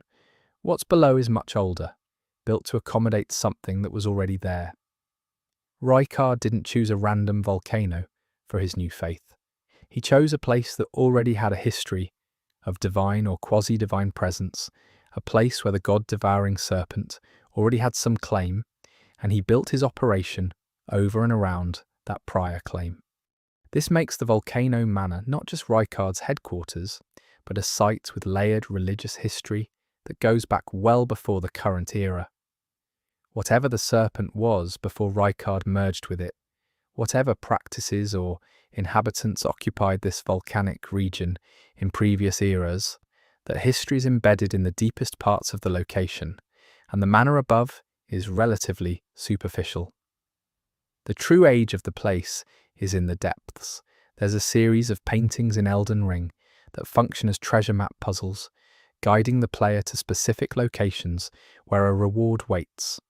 But the paintings do something else that's interesting from a lore perspective. They depict places in the lands between as they look from specific vantage points, and some of those vantage points are unusual. The perspective in certain paintings is from heights that no normal travel would take a person, or from positions that would require standing at the edge of cliffs or in the middle of water, places that don't have obvious reasons for a person to be there at the time of painting. This suggests the painters either climbed or travelled to unusually specific and inconvenient locations to paint their views, which would fit with a tradition of careful, precise, almost obsessive landscape observation, or the perspectives in the paintings are imagined rather than observed, idealized views rather than records of actual experience. If the latter, then the treasure locations aren't where a painter stood and looked out. They're where a painter imagined a specific quality of view from, and the treasure is there as a response to that imaginative act, placed by someone who understood what the painter was reaching for. This frames the painting tradition as a kind of correspondence between artists, where one person's imagined ideal becomes another person's gift, which is either beautiful or extremely strange depending on how you approach it. The great jars in the jar settlements around the lands between are containers, clearly, but the lore on what they contain and why they're shaped as jars is one of the stranger folk traditions in the game. The Alexander questline gives the player-facing version of this tradition. Alexander is a living jar, a jar that contains the remains of warriors it has absorbed, carrying those remains as a kind of memorial and a source of strength. And he describes this practice in ways that suggest it's a genuine and respected tradition, that being absorbed into a jar and carried forward is seen as an honourable continuation. What's strange is the scale and the diversity of jars in the world. There are jars in numerous locations, in various sizes, many of them clearly very old. If living jars carry the remains of fallen warriors, then the enormous jars in certain locations, far too large for any human to have carried or placed, must contain enormous quantities of remains, or the remains of something that isn't human-sized.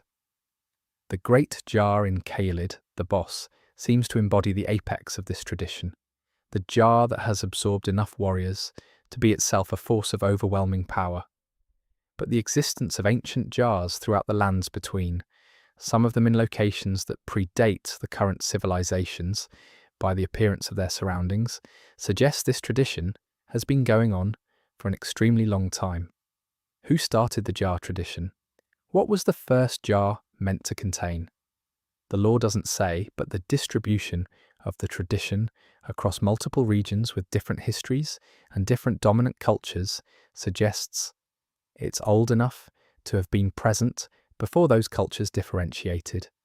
Either it arose independently in multiple places, which is possible but feels unlikely given how specific the concept is, or it originated somewhere very old and spread so thoroughly that it became a part of the world's common cultural inheritance, an ancient tradition of containing and carrying the honoured dead, finding its way into every corner of the lands between as a practice that outlasted the civilizations that originally developed it. There are enemies in the game that drop items with descriptions that their in-game role doesn't obviously support.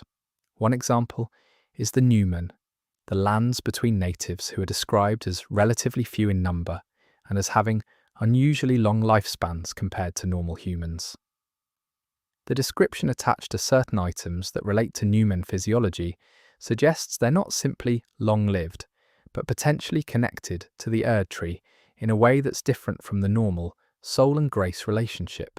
Newman lifespans might be a product of the same grace cycle that sustains the Tarnished, but running continuously rather than intermittently, which would make them effectively semi-immortal by normal human standards. Marika herself is Numen, and the specific connection between Numen physiology and her capacity to be a vessel for the Elden Ring is potentially significant. If Numen are already in an unusually tight relationship with the grace cycle, then selecting a Numen as the vessel for the Elden Ring makes more sense than selecting a normal human. She was already disposed toward the kind of relationship to divine power that the ring requires, and this might mean that the Greater Will's selection of Marika wasn't random or simply based on her individual qualities. It might have been based on her species, selecting the most compatible vessel type from the Lands Between's population. If that's right, then Numen are more significant in the cosmological picture than their apparent scarcity suggests. They're the specifically compatible population, the ones the Greater Will system can most effectively use as vessels. And the rarity of Numen might be, at this point in the world's history, a consequence of deliberate or accidental reduction of that population over ages of the Greater Will's use of them. If the most talented and powerful Numen keep getting selected as vessels for divine power, the ones who survive the selection tend to be those who weren't suitable, or the ones who hid their suitability. The population culls toward the ordinary, leaving fewer and fewer viable candidates over time. Let me talk about the behaviour of the Tibia Mariners in detail, because these enemies are one of the stranger presences in the game, and their behavioural specifics point towards something interesting. Tibia Mariners are skeletal figures who ride skeletal ships through what appears to be a ghost version of water, present in land areas where water used to be, or where the echoes of an ancient waterway persist. They summon skeleton soldiers and play a bone horn, and they try to flee rather than fight directly. This fleeing behaviour is unusual for a boss or mini-boss enemy. Most enemies in these games engage aggressively. The Tibia Mariner runs. This fleeing has a lore implication. The Tibia Mariners appear to be remnants of a maritime tradition that predates the current configuration of the Lands Between, navigating routes that were once waterways and now aren't, following courses that exist only in some spectral residue of what the world used to be. Their fleeing from combat isn't cowardice, it's task focus. They're trying to complete a journey, a route, a delivery, and the player is interfering with that. They'll defend themselves if necessary, summoning their skeleton crew, but their primary orientation is toward their destination, which is somewhere along the ghost route they're following. The death route associated with their drops connects them to Godwyn's spreading corpse flesh, and to the D-Hunters and Gurrank Beast Clergyman questline. But the Tibia Mariners themselves don't seem to be consciously agents of death or decay. They're simply the dead navigating dead waterways, doing what they did in life, and it happens to produce death route as a byproduct. They're not serving any agenda, they're just not finished yet. The fact that they appear in multiple regions, following multiple different ghost routes, suggests that whatever maritime culture they represent was extensive. Multiple regions had waterways navigated by this tradition. The water is gone, but the navigation continues, and the persistence of the routes through the spectral medium they travel suggests the routes had significance beyond simple transportation. The Tibia Mariners aren't taking the shortest ghost path between 2 points. They're following specific established routes that suggest established traditions, regular schedules, significant stops along the way. Lucaria Academy sits on the water of Lake Liurnia, physically separated from the mainland. This isolation appears to be deliberate, part of the Academy's defensive posture, and also part of its relationship to the power it studies. Celestial power is associated with water in several Liurnian item descriptions. The lake's reflective surface as a mirror for the stars, the tradition of using water as a medium for star observation. The Academy's position on the water isn't simply about natural fortification, it's about proximity to the medium that their magical tradition uses. The specific magical tradition of the Carian royals and the Academy, which deals in moon sorcery rather than the sun-adjacent power of the Erd tree, has an interesting relationship to water that connects to the ghost glovewort distinction I mentioned earlier. Moonlight as a power operates in reflection, in the echo of something rather than the thing itself. Moon sorceries are the reflected light of a power that's not directly accessible, channeled through the medium of the moon's surface. And water is also reflective.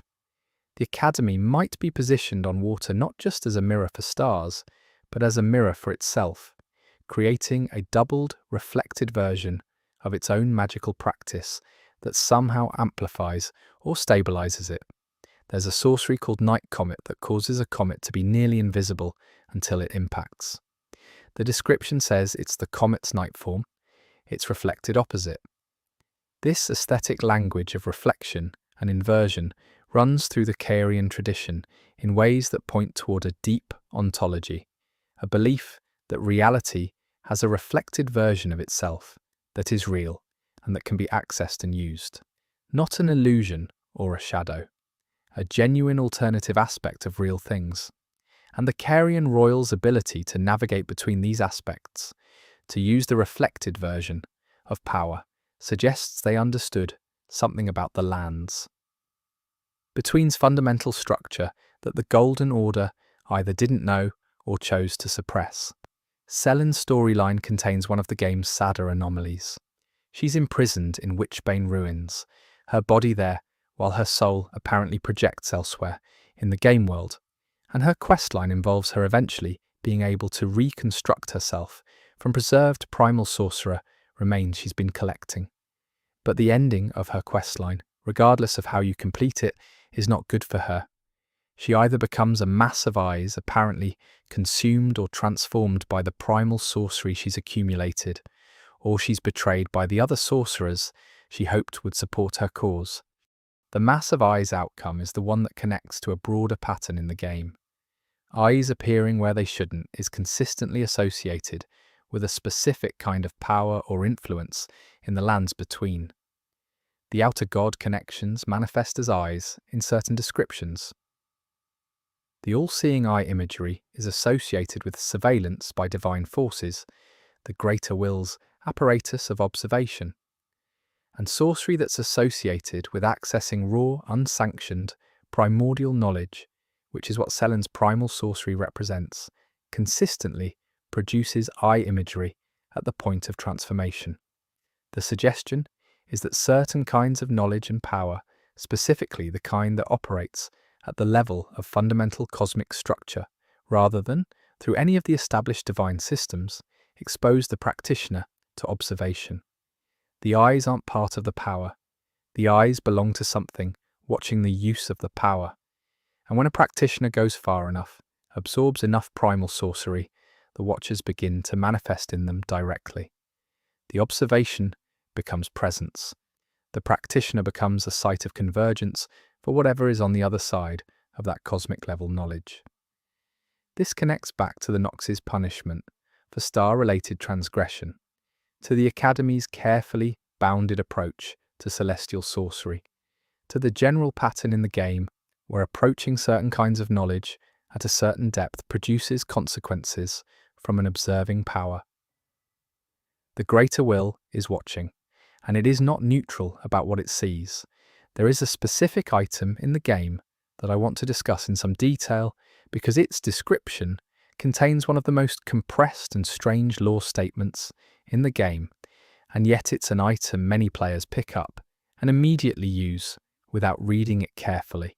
The deathbed smalls, dropped by Fear after her questline reaches a certain point, contain a description that references the nature of her role, her relationship to the dead heroes she cradles, and the specific goal of giving birth to a mending rune. What the description implies when you sit with it is that Fear is not simply comforting the dying and the dead. She's performing a reproductive act on a cosmic scale. The dead champions she embraces transfer something to her, not simply their deathbed memories or their lingering will, but something of their essence. And this accumulated essence is the raw material from which she intends to create the mending rune. She's composting death into new creation, taking the accumulated potential of lives that ended badly or prematurely and using it as the substrate for something unprecedented. The mending rune of the Death Prince, which is the product of her work, is one of the most ambiguous items in the game's ending options. It represents neither the restoration of the Golden Order nor its overthrow, but a new integration, a way of incorporating death into the Tree's cycle that doesn't involve destined death being held outside the system, as Malekith has been holding it. Fia's project is, in a sense, the most genuinely conciliatory vision in the game. Not the restoration of what was, not the overthrow of everything and starting fresh. A third path that acknowledges the validity of both life and death and tries to build something that can hold both. And she builds it from the remains of heroes who died badly, from the waste product of the shattering, which is either deeply moving or deeply strange depending on your orientation. The most constructive vision for the world's future is assembled from its failures and its corpses by a woman whose power comes from embracing the dying. There's something quietly theological about that which the game presents without commentary. The walking mausoleums are among the game's most striking visual anomalies, enormous stone structures with legs, walking slowly through the landscape. They carry the bells that allow limited use of remembrances, the memories and power of major bosses, and their behaviour is entirely their own. They don't respond to the player's actions until the player actively tries to disrupt their walking, at which point they attempt to stamp the player flat. Where are they going? They have no visible destination. They don't patrol routes in any obvious sense. They seem to follow paths that are determined by something internal rather than external, turning when they turn for reasons that aren't visible. The lore description of the walking mausoleums suggests they carry important figures, the echoes of great souls, and that the walking is connected to preserving whatever is inside. Not wandering aimlessly, but maintaining motion as a form of preservation, as if the act of moving keeps whatever's inside from degrading. The oldest walking mausoleums, the ones that have been walking long enough that barnacles and plants have grown on their sides, have clearly been at this for centuries, at minimum. They haven't stopped. They haven't been stopped. They've walked through the shattering, through the rot of Caelid, through whatever other catastrophes the lands between has experienced since their construction, and whatever they're preserving is still inside them. Whatever they're walking toward, they'll keep walking until something stops them. The question of what's actually inside them, beyond the remembrance mechanics, is one the game doesn't cleanly answer. Remembrances are described as echoes of souls, not the souls themselves. The souls themselves of the demigods and the great enemies the mausoleums might have been built to carry, presumably went through the Erd Tree, or are somewhere in the grace cycle. So the mausoleums are carrying echoes, impressions, residues, and the walking preserves those residues from fading entirely. Why was it important enough to preserve these specific impressions that enormous stone buildings with legs were constructed and set walking across the lands between indefinitely? The scale of the investment suggests whoever built these considered the preservation of these particular echoes extremely important, perhaps more important than the actual lives of the individuals being echoed. Because you can die and your soul can be recycled, and that's considered appropriate within the Golden Order's theology. But these echoes were not recycled. They were deliberately kept outside that cycle and maintained in motion. The mausoleums are a dissenting act within the Golden Order's worldview, a refusal to let certain things be absorbed and forgotten. Let me talk about something that's not strictly lore, but that connects lore to something else. The game has a category of failure state that players encounter, but that carries strange implications when you think about it carefully. The Tarnished can be killed by falling. This is mechanically sensible, but lore-wise slightly odd for someone who returns from death indefinitely. The answer, presumably, is that falling doesn't simply kill the Tarnished, it removes them from the lands between temporarily in a way that can't be addressed by a nearby site of grace. requiring them to reintegrate from a greater distance. But the specific threshold at which falling becomes fatal, the height below which you simply take damage and above which you die, has no obvious lore justification. There are items, the soft cotton, the preserving boluses, the various items that modify fall damage, that engage with this system in ways that imply there are in-universe methods for falling safely. People in the lands between know about fatal falling heights. They've developed or found mitigation for it, which means fatal falls are a known and recurrent risk in this world, something common enough to merit a counter item. Given how the landscape of the lands between is arranged, with enormous vertical drops everywhere, this makes practical sense. But it also raises questions about the geography itself as a hazard. The sheer cliffs and sudden drops that characterize the lands between aren't just visually dramatic. They're lethal in ways that the world's population has had to adapt to. The landscape is actively dangerous in ways that go beyond the creatures living in it. The deathbirds are something I want to revisit in more detail because I mentioned them briefly, but they deserve their own sustained attention. These enormous blackbirds appear only at night, near sites of lost grace, the golden circles in the landscape that suggest a site of grace once existed there and was lost. And the deathbirds have a behaviour that's different from every other night appearance enemy in the game. They don't chase, they don't actively hunt the player. They exist in their space and attack if approached, but their behaviour when unengaged is a slow movement through the area that isn't patrol-like. It's more like soaring in slow motion, circling at low altitude over the lost grace site, as if monitoring something, as if waiting for something. Sites of lost grace are places where the guidance of grace was withdrawn or collapsed. Something happened to cause the grace to stop functioning at these points, and the deathbirds are there now. The connection between the absence of grace and the presence of deathbirds suggests these enormous night birds have a relationship to lost grace that isn't simply coincidental. They might be drawn to it. They might be the mechanism by which lost grace becomes accessible in a different form. They might be there because the absence of the Erdtree system at these points allows something older to manifest, and the deathbirds are that something. The items dropped by deathbirds include things associated with a tradition of death that's specifically not the Erdtree's tradition. The Haligdrake talismans and the Death's Poker in the game connect to iconography that appears around deathbirds, imagery of death as a harvest rather than a return, death as something that comes and takes rather than something that gives back to the cycle. This tradition of death as pure taking is philosophically adjacent to the god-devouring serpent's consuming theology, and it's not hard to imagine a world in which the deathbirds are ancient divine entities associated with death in its pre-Golden Order form, the kind of death that existed before the Erdtree managed it into a cycle. If the deathbirds are pre-Erdtree death entities, then the lost grace sites they occupy take on a different character.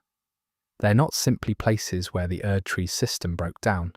They're places where the Erdtree system broke down, and something older moved in to fill the vacuum.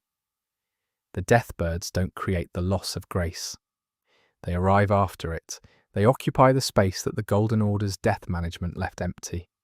And there's something in that which connects to the broader theme of the Golden Order failing. The Golden Order's management of death was always an imposed system, not a natural one, and when it fails at specific points, the pre-existing death nature of those places reasserts itself. The deathbirds are what death looked like in the lands between before the Erdtree told it what it was supposed to look like. When the Erdtree's version fails, the older version returns. And the older version is larger, darker, and less interested in returning anything. There's an enemy in Farum Azula called the Ancient Dragon Lanceax that appears not just in Farum Azula, but also, strangely, in the Altus Plateau. She's a dragon of the Lightning Storm tradition, deeply powerful, and her presence in the Altus Plateau's sky is one of the stranger encounters in the game from a lore perspective. She's not native to the plateau in any way that the game establishes. She's of Farum Azula's lineage, associated with the time-locked citadel and the ancient storm, and she's outside it, in the world, fighting in the open sky over a plateau that's associated with the Golden Order's operations. Why is she there? One reading is that the destruction of Farum Azula's temporal isolation, the reopening of the citadel to normal time through the player's actions or through the broader destabilization of the lands between during the shattering, has allowed creatures from within to emerge.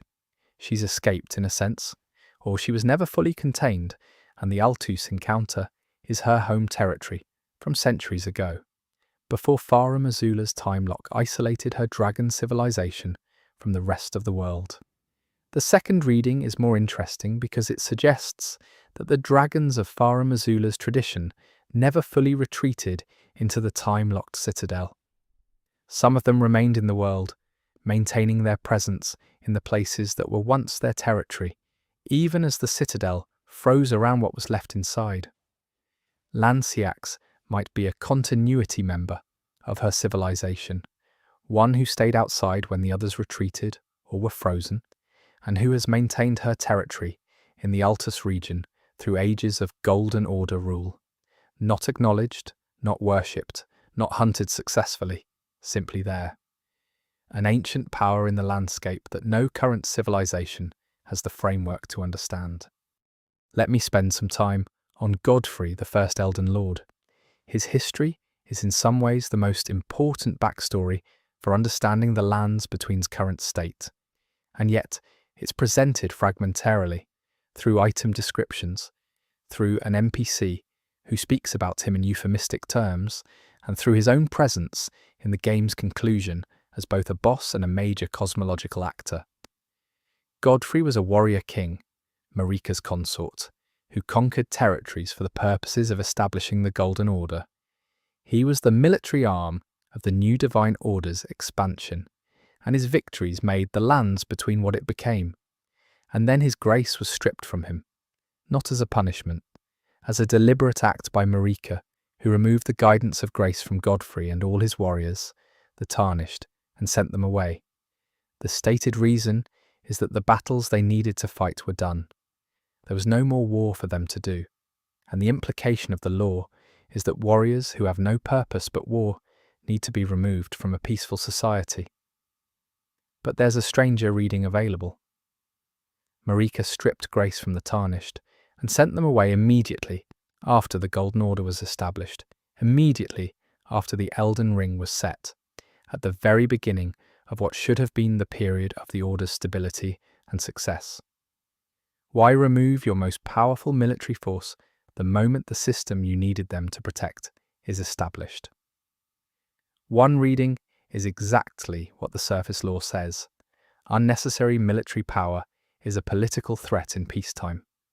Another reading is that Marika already knew the system was flawed, already knew it would eventually break, already knew she'd need the Tarnished to return when it did.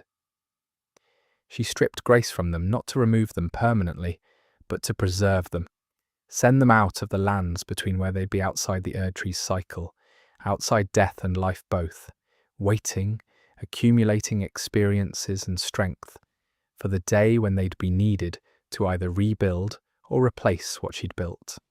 If that reading is right, Godfrey's exile was a form of preservation.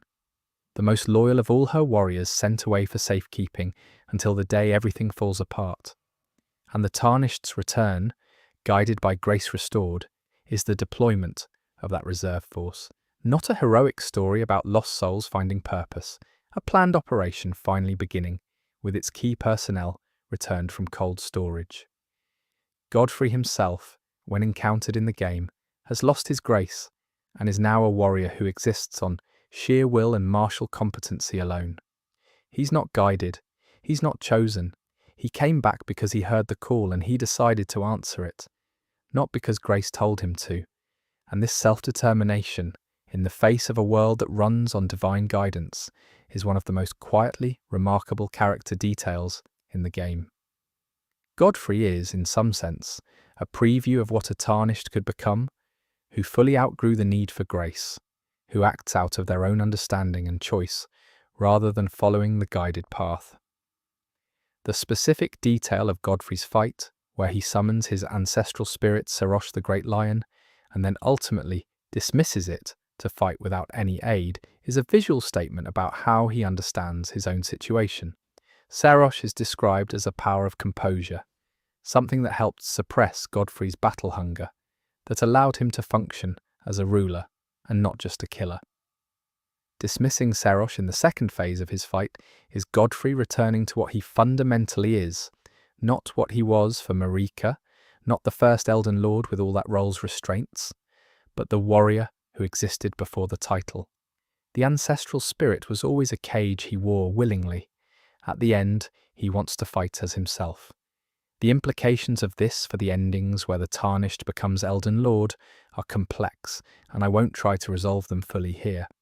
But the possibility that the Elden Lord position requires a similar suppression, a similar willingness to cage one's nature for the sake of the role, is suggested by Godfrey's biography. Becoming Elden Lord means becoming something other than what you are. Whether that's worth it depends on what you think the role actually requires, and whether the system being maintained is worth maintaining. There are smaller environmental details that I've been saving for the latter part of this video because they're harder to connect to the larger patterns, but they're strange enough to be worth noting on their own terms.